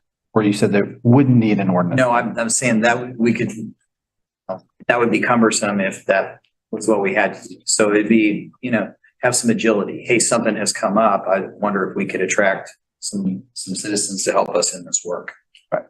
So I guess my question would be, what is precluding us from doing that already? Nothing. He just wants to formalize it. Yeah. So is that To recognize. is that even happening? really part of the scope of what we're discussing? Well, the reason it falls under our mandate is because we're suggesting solutions. Like if some of these citizen appointed boards, committees and such are going to go away, then what occupies the space that they do? And what we've talked about tonight is staff will take on some of that work.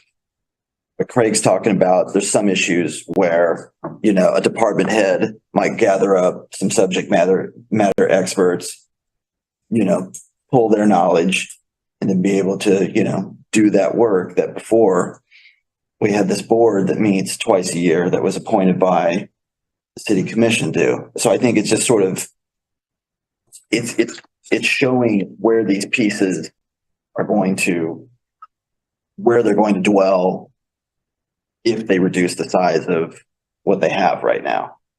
I mean, that was a really clumsy explanation.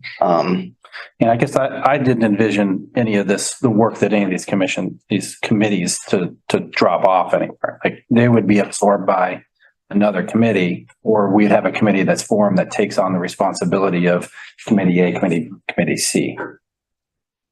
What if Maybe. they didn't have an agenda? What if they were? But when we combine the three, theoretically, we would have a more driven by just like the planning commission of here's the things that actually have to get accomplished in any given meeting. That might be the recommendation for some of these, and then some of them, they might just cease to exist and be taken on by staff or, reconstituted on an ad hoc, basis if a need arises.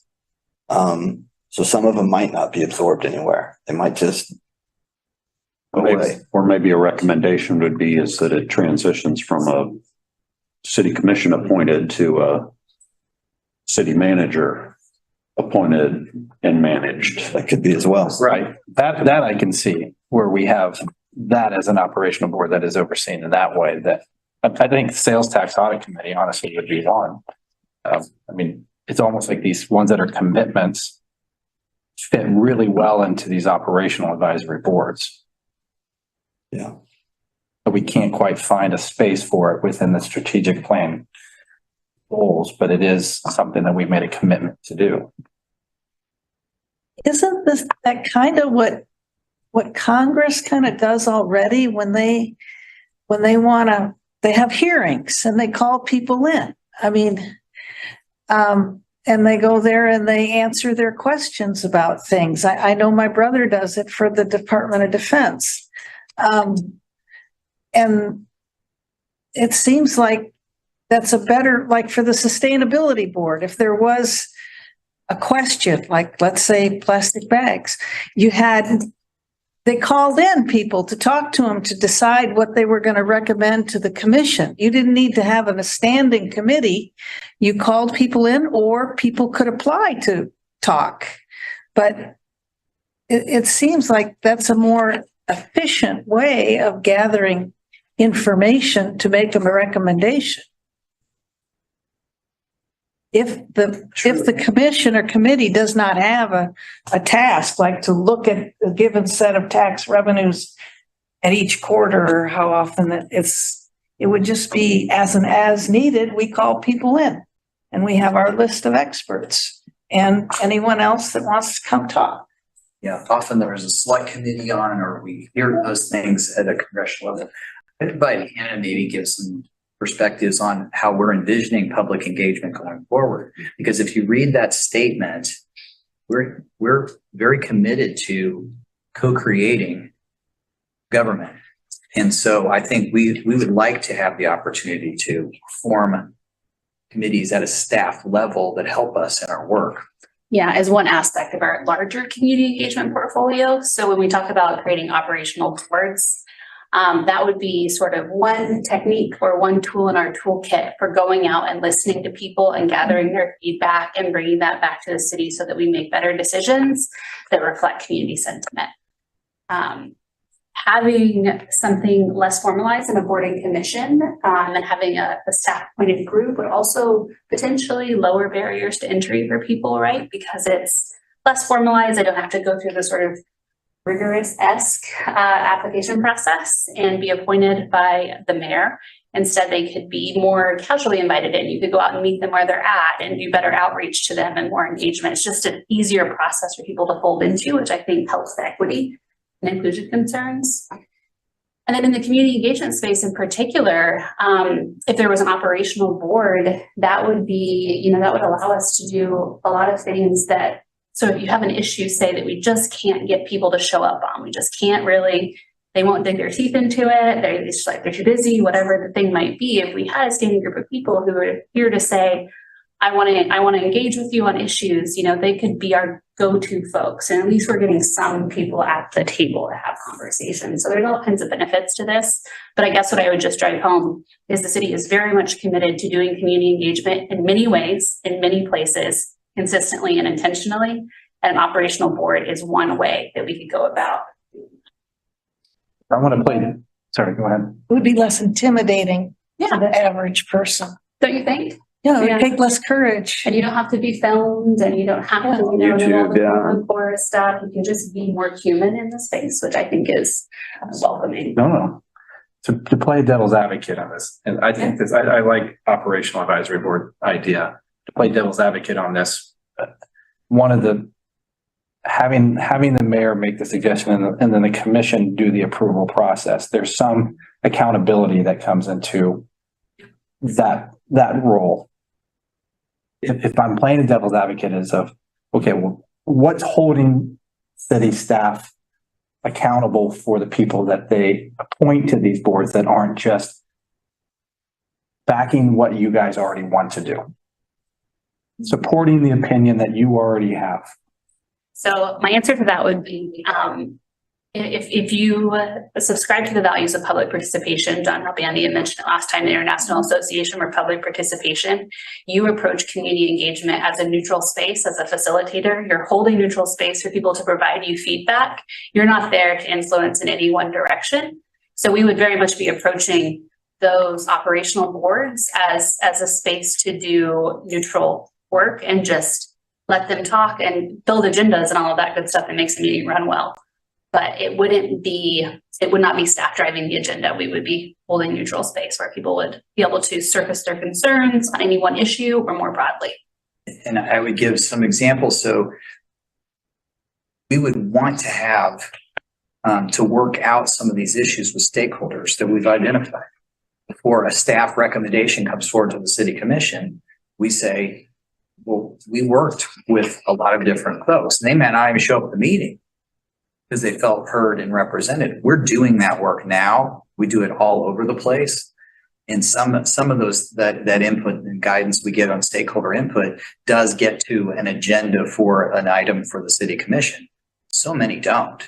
So we're just going to go about our business doing things, but it'd be better to have the input operationally from stakeholders so that we just are making better decisions that are all within our authority and control, that don't have, these are operational decisions. They will never bubble up to an ordinance or a direction from the elected body.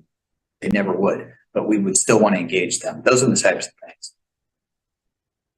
And that can also happen with 48 boards and commissions, 45 boards and commissions, but here we're being probably a lot more nimble.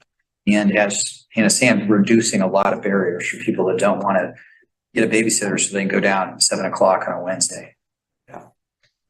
And also for the more formal boards and commissions, ones that are appointed, if you had an operational board or task force or advisory group, whatever you want to call it, say in community engagement, and say there's a formal board who has an initiative that they're working on, like plastic bags or source of income, and they're like, hey, we're really interested in doing community engagement on this, but we don't know how. And so you sort of like draw connections between the community, right? Because you could lean on the operational board and say, hey, can you come in and talk to this formal board and commission about sort of what y'all thinking about community engagement, techniques you've seen that have been successful, what kind of recommendations would you make to them? So it's both bringing the community together and giving staff more guidance and input on their day-to-day work. Its potential for being quick reacting and nimble is really through the roof because, Craig, or once again, Jeff Craig or somebody like that has something they want to talk about, it's really easy for you to reach out to and get, the land chairperson there, get, the chamber to send somebody, get whoever to send somebody. And then you sit down, you talk it through and everybody feels good because everybody's there, everybody was heard. And then you have some really, I hope, actionable information in really short order, but still you had the right people in the room that you wanted to talk to. But yeah, you couldn't go to the commission, have the mayor nominate, then have the commission, approve. And it makes for a lot more nimble process. You can get to the information you want a lot faster. Is there potential for echo chamber type abuse? Yes. But that already exists in the boards, in my opinion. Yeah, because we started off the meeting tonight talking about how, once again, you look at 90% of the responses on our survey, they were directly approached by the mayor or a city commissioner to be on a board. 2 or 3 of the responses went to the website and filled something out. And it made me think about, that's actually how it happened. I was actually approached by, my barber, hey, you want to do this? Okay. And then that's how I got there. Yeah, I definitely think that this alternative method with the city organizing, groups, I think it's a good option, especially for some of the things, maybe some of the commitment related things, and maybe I don't know specifically how frequently all of these bodies are meeting, especially some that are more every once in a while, not having continuous a workload. But I do think that it doesn't detract from the fact that I think that for the formal boards and committees, there needs to be also still be a breaking down of sort of the perceived barrier to entry for those, and maybe having some outreach to get people involved in these more ad hoc style boards can be sort of a stepping stone to introducing people to serving on more permanent boards and committees. And then also, if you're going to be doing outreach for those, and honestly recruitment for those sorts of endeavors, I feel like if you're going to be doing the effort to put out information about how people can get involved in those, you might as well also be putting out information about how people can get involved in boards and commissions. And I mean, I don't mind harassing people I know in the community, actively like hunting down people who I think would be great for my board, and trying to convince them to apply. And I know other people on other boards and commissions, and other folks who are on my commission do the same, trying to get the word out. I do think that all the boards and commissions, and maybe this new style of board or commission, would really benefit from a very proactive approach to making people aware of what the commitment really is, and that even if they have never done anything like this before and they have no formal background in something, if they're passionate about it and have some sort of perspective that could be valuable, that they could take part. I think that it can definitely be both. I really like that suggestion as sort of a training ground, or it feeds the formal boards and commissions in some way. There's a minor leagues sort of approach to it. Yeah, it just gives you a taste and lets you know sort of what you're getting into. And if you really enjoy it, there's majors are calling. One thing I wonder, and maybe we already have this and I just don't know about it, is a dedicated office or phone line or something of citizens advocate. I mean, I know this is a long way from like Corvallis or Bozeman, but the borough of Brooklyn has one.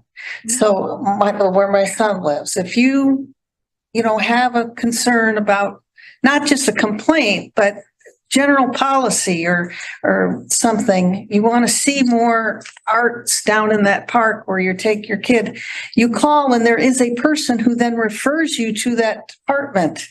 And it's real smooth because they've used it a number of times, and it's called the Citizens Advocate. And then that kind of slides you into where you want to become involved. Yeah. And I think that would be a good thing to look into. Yeah, I appreciate that suggestion.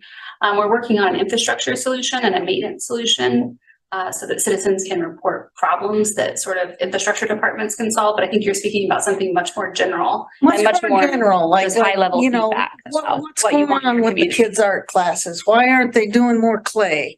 And it would just guide them to where they want to go with just one person and a friendly voice. I love your input. I love it on land and I love it here. Here's my, for lack of a better word, retort to that though. And it actually speaks to a messaging thing.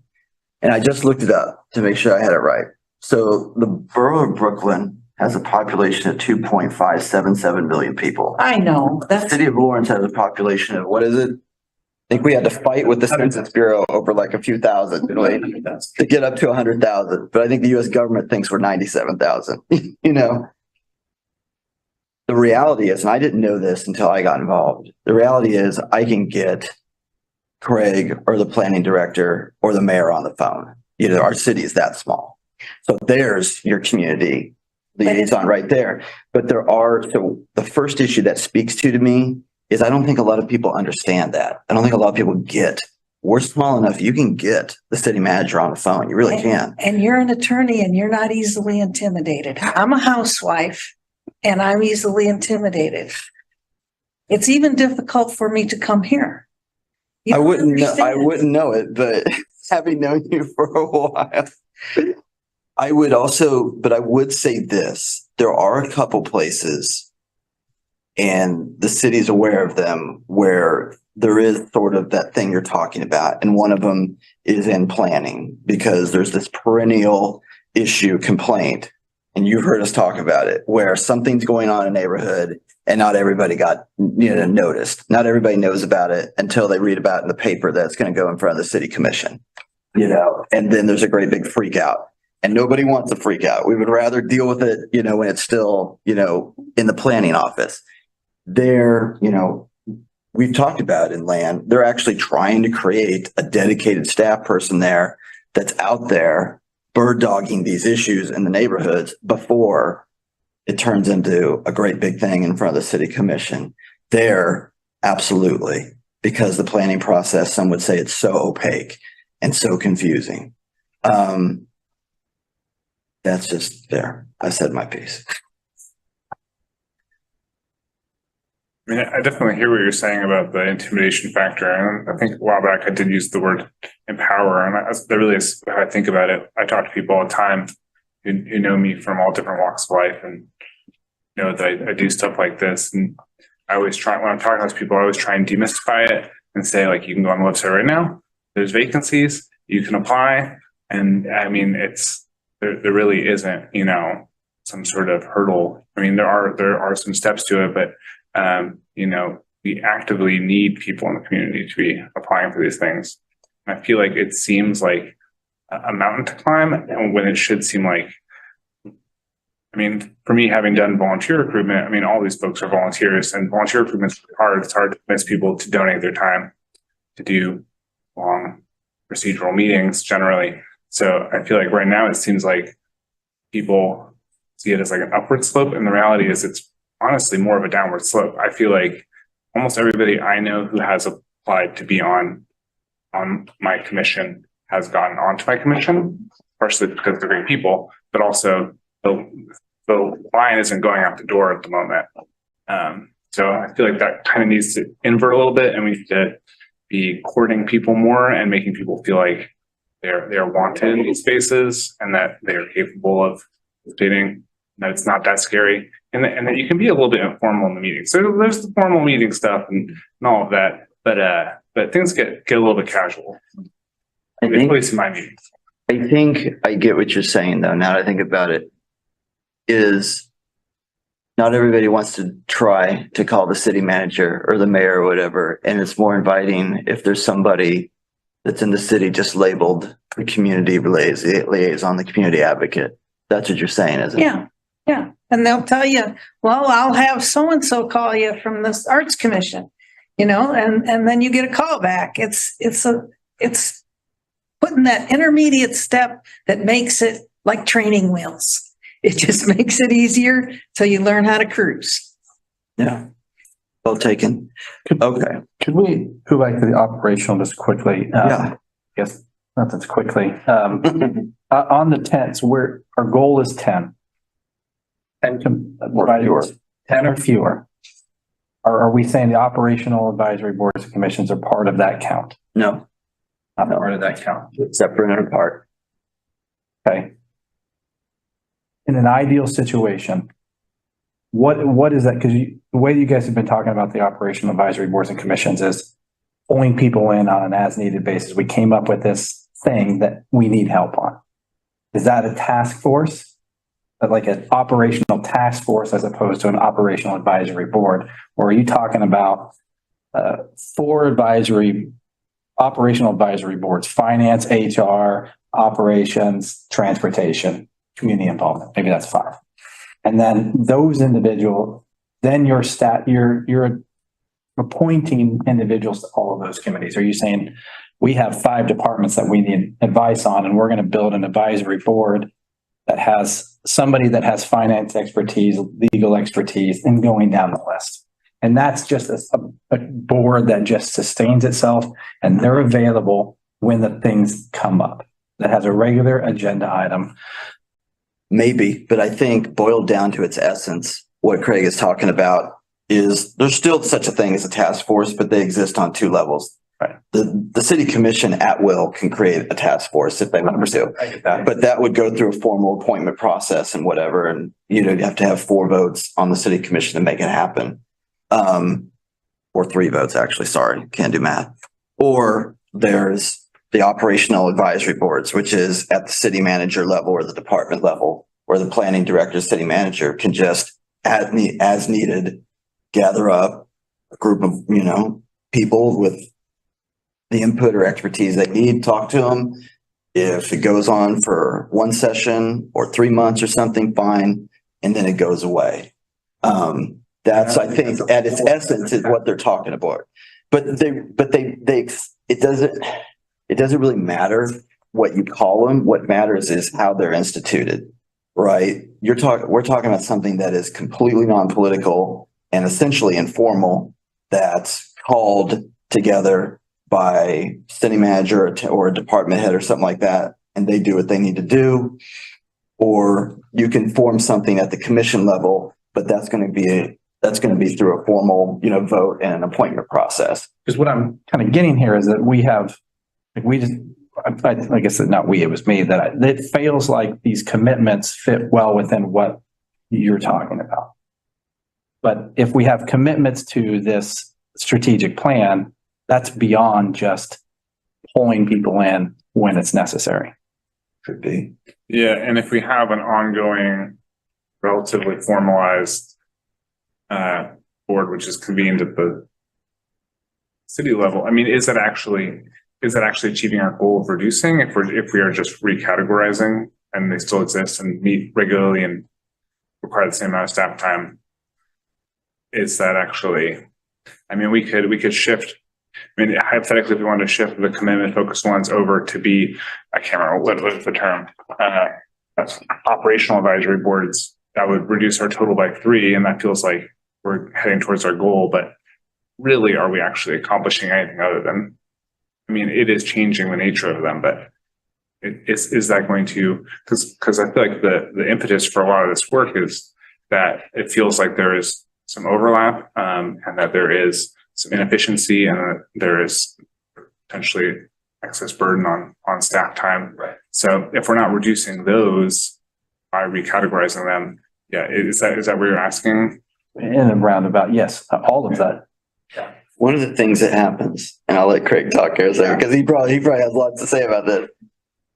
But an important distinction, at least that I am grabbing onto, is if we look at what staff was telling us in the surveys, a couple of their issues were they didn't feel like their involvement in whatever was really making progress. They also voiced some concerns and complaints about they felt like their particular board or commission was essentially running amok, don't have a mandate, doing whatever they want, contrary to whatever, the code or, the ordinance says, which was really frustrating for them. And one of the things that shifts is if this is, and we're talking about these staff level task forces that are put together. In that situation, now you have staff leading the conversation, where staff pulls these people in, they can direct the meeting, they can ask the questions they want to ask and move on. Where in these formal settings right now, we have staff complaining that we're not getting anything done. They're wandering outside of their mandate and whatnot, and it's frustrating to them. And so that change of dynamic, I think, is attractive to staff, where they can be essentially chairing these meetings and leading it in the direction they need it to go to get the information they want. I understand all that, but that's not what we actually just said staff would be doing at those. But regardless of that fact, my point is just when we're making a recommendation to the commission of here's what we think we should do, we just have to be clear as to what that recommendation is. Yeah. Not that that's not a good idea, not that that's not valid and that will be effective and it'll be better for staff. When we go to the city commission and say, we need to allow staff to create advisory boards that will be doing this, or are these task force, whatever we want to call it, it has to be very clear as to we're shifting this responsibility for these items to staff and at these operational advisory boards. And here's how that's going to work. Yes. That's more of what I'm trying to get clarity on is how, so I was like, what is your vision? How do we see that working? Is it a group of people that's to me more than, this is more focused on how we're making this recommendation for this thing that's going to be incredibly valuable to the staff to make sure they're more nimble and flexible. I should have just clarified that when I spoke about how you would approach community engagement group, that is specific to community engagement. Some of the other commitments might develop different requirements or needs for their particular commitment areas. So just to specify that community engagement commitment, what I spoke to was very specific to that commitment. Yeah, throw something out there. Sherry, you mentioned the plastic bag ordinance. I just know that Kind of. I watched the Kind of came through the Sustainability Advisory Board. The history of that, if you've followed it in the papers and stuff, is that the SAB has worked on that multiple times in the past. I don't know if that's ever been at the direction of the city commission, draft us an ordinance. And if I was to honestly self-reflect about what we've done, I question that we've contributed a lot of value to this whole process, because we've got to a point where we made a recommendation to the city commission that they adopt a bag ordinance. We'll call it a bag ordinance. The city commission now has tasked the legal office with drafting an ordinance for their review. We didn't do that. And we took public comments during this process that's not reflected in what we recommended to the city commission. For example, the comment that we received from the Merck was that they didn't want a bag ban. They would prefer a goal as opposed to a formal ban. And their reasoning was that they had trouble with supply chain during the pandemic. They had trouble enforcing mask rules. And they said, we don't want to put our staff in the position again of having to enforce a bag ban now. It puts us in an awkward position. We would prefer that it just be a goal that the city is working towards. That's not reflected in what was recommended up to the city commission. City commission is, unless they go back and review that public hearing, they would never know that, because that didn't get carried up there. So I sit here and I think, have we really provided value to this process? I don't know. I question whether we really did. The city commission could have said to Craig, we want to institute a plastic bag ban. Craig, your city manager, have the staff draft up an ordinance, and then Craig could reach out to people in the community to get some feedback on that process. That might have been a more valuable way and a more productive way to go at that. And then the feedback would have fallen on the ears, what we've the people been doing. drafting the ordinance. Right. Than what has gone on the past few years. So I think you brought up a good example. I think there's other ways to do business, and that might be a reason why these operational advisory boards could be something that we may want to consider recommending as part of our recommendation to city commission. And I don't know if it would be good to, at our next meeting, talk about where, some of these could be placed. Right. Anyway, Craig, did you want to comment? Just, I think it is useful. We intend to try and use some of these, whether you call it something formally or not. I think we already have been.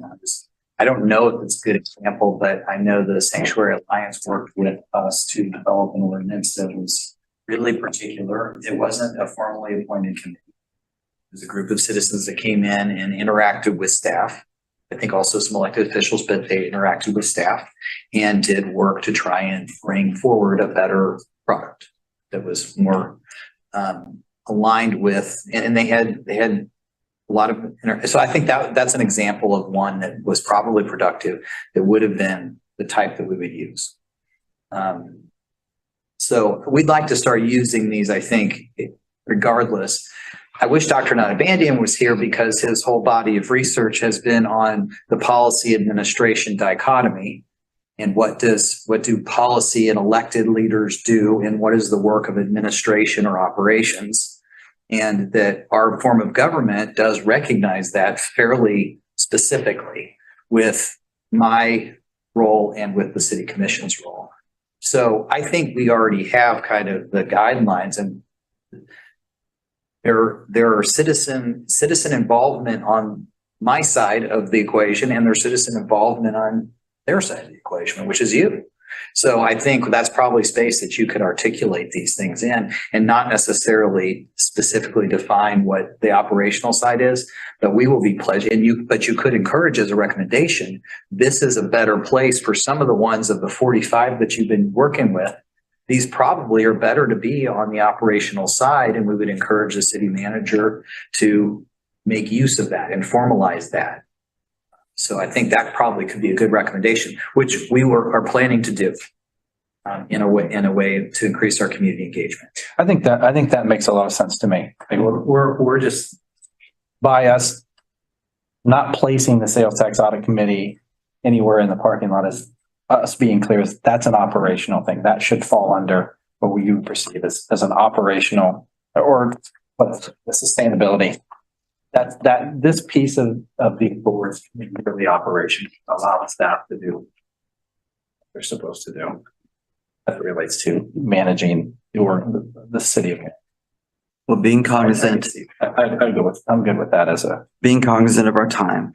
So I think that we have put a lot of meat on the bones of types of board and commissions. I think we took care of some business there.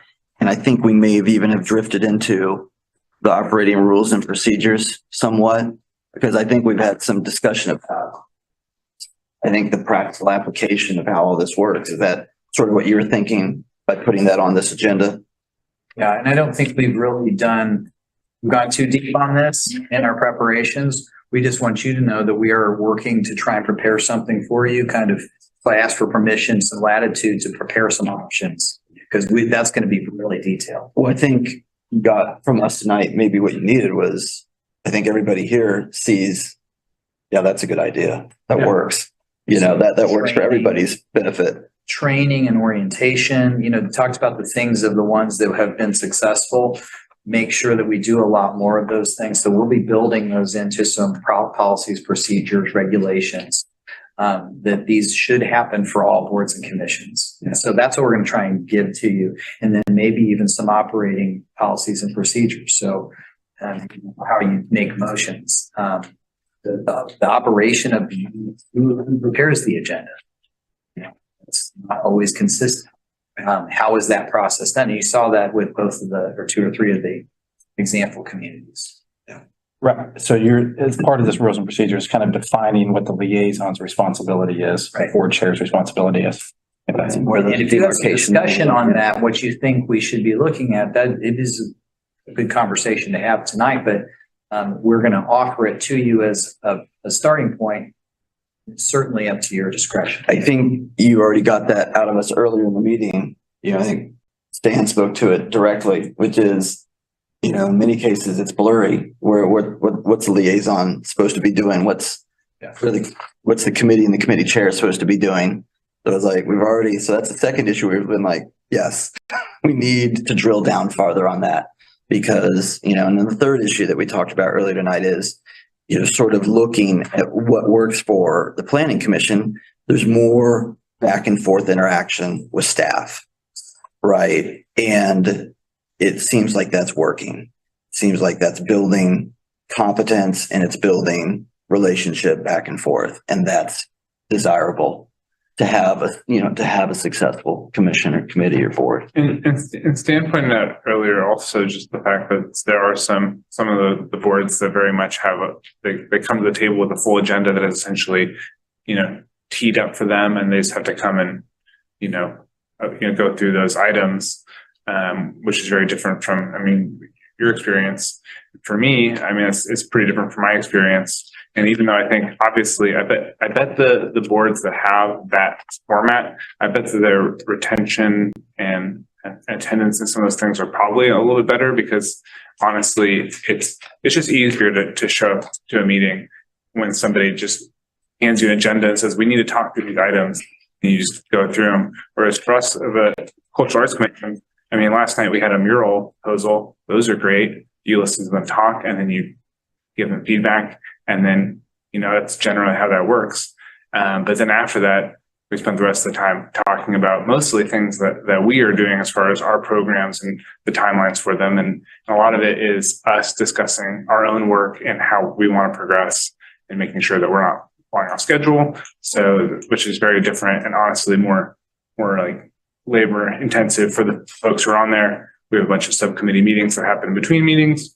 And so I think while the driven style agenda is, I feel like those in general are probably much more consistent and easier for the folks that are involved. I do think that there's probably going to be a mix. I almost wonder, because I mean, the section types of boards and commissions, like I think that is a pretty big distinction between like the appeals style, more appeal style board, which is receiving, as opposed to folks who are going about their own business. And maybe with, some of your experiences, Dan, not always knowing specifically where to go next.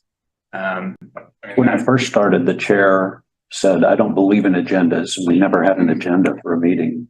We would just do. You winged it every minute. She, Didn't they go Yes. on forever? oh, pardon me? Didn't they go on forever? No, we had a time limit. But You can relive it yourself. we were going to be talking about it For free. And Chris, I know you said that you listen to every single. Yeah, pretty much everything. So maybe you have very specific perspective, because I will occasionally tune in for something, but I don't have, I spend enough time preparing for my own meetings that I really live in my own Cultural Arts Commission kind of bubble. So maybe you can speak a little bit to the range of how those meetings really play out.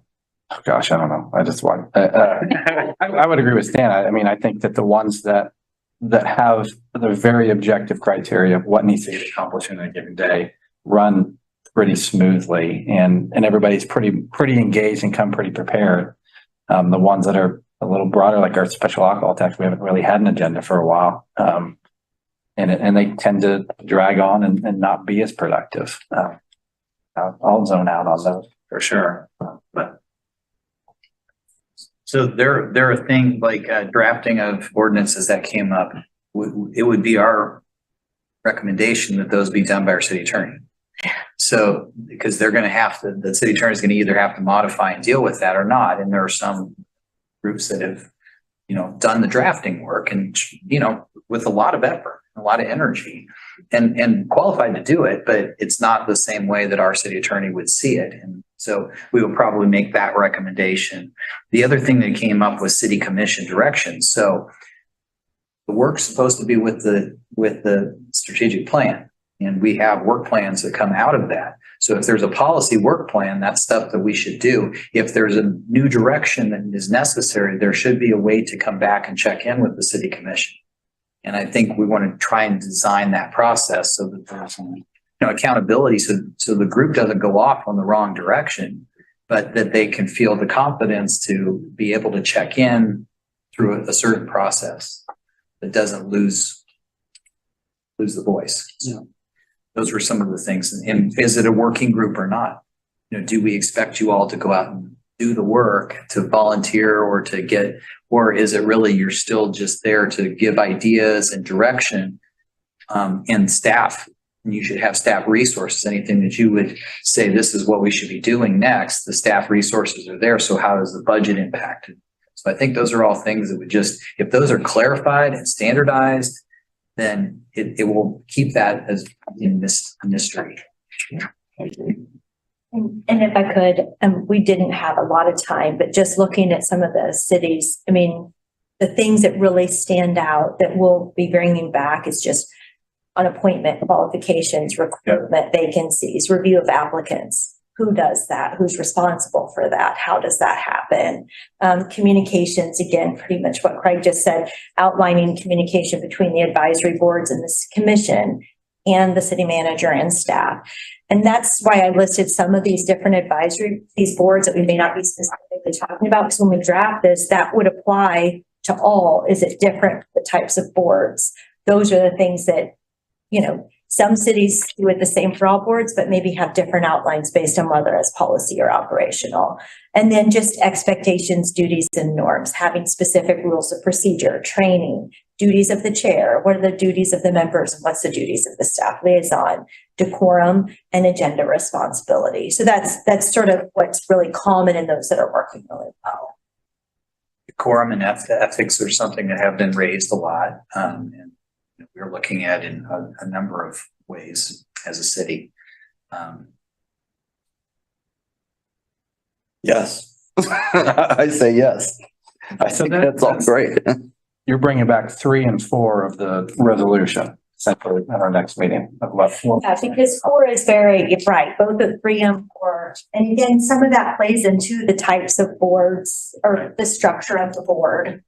Those impact each other. How about subcommittees? We didn't really talk about those. If some of these are, are bringing so many different things together, that might be a way to have your cake and eat it too. We can define, we're going to need to define, we do have them, we should define them in these roles and procedures. So do they still have coma? Legally, I think still have to be subject to coma. So that would be something that generates a whole new, We size our subcommittees small enough that they don't trigger that. Yeah, same. And Tony's not here in Missouri. I know that wouldn't wash. So I don't know, coma might treat it differently, but if you're an advisory body of any size that advises a body, so your recommendations advise a group that is going to send a recommendation, then that still qualifies. Oh, that's interesting. Yeah, because I think, and I'm not a coma core expert at all, but I think the issue is going to be, the rule regarding ex parte and whatever, where you can't have a quorum of, these people getting together and talking about stuff. I think people get confused where, well, we just won't have a quorum present, but yet they are present there doing business, which could arguably trigger. So none of our subcommittee meetings are public. Right. And the advice that we've gotten from our staff liaison is that they do not need to be because we don't have a quorum. I'm sure they're right. But this is the type of thing that just shouldn't be a mystery, and we want to embody and the guidelines and procedures. So if subcommittees are a thing, let's go ahead and let everybody know this is how subcommittees operate. Yeah, I agree. I think that's a way that we can manage the always growing number of committees and boards as things come up. Well, we have somebody that falls within this aspect of the strategic plan. That committee is responsible for that. They create a subcommittee as a timeline. And still vets through the appointed body. Correct. Yeah, that's what I mean is it does help with the city commission saying I'm paying attention to, less than 10. Right. But the work is still being done at a more detailed level, perhaps, and digested, which is ultimately cool.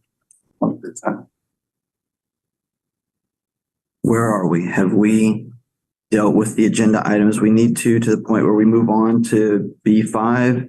Or is there anything else that you need from us to discuss or give direction on tonight? I feel like we put plenty on your plate and you guys have come forward with really great, paths forward for sure. Mutually, I think I was very nervous that we can get everything done in 4 weeks or 4 months. And I'm very. It's not. Maybe there's not going to be another meeting.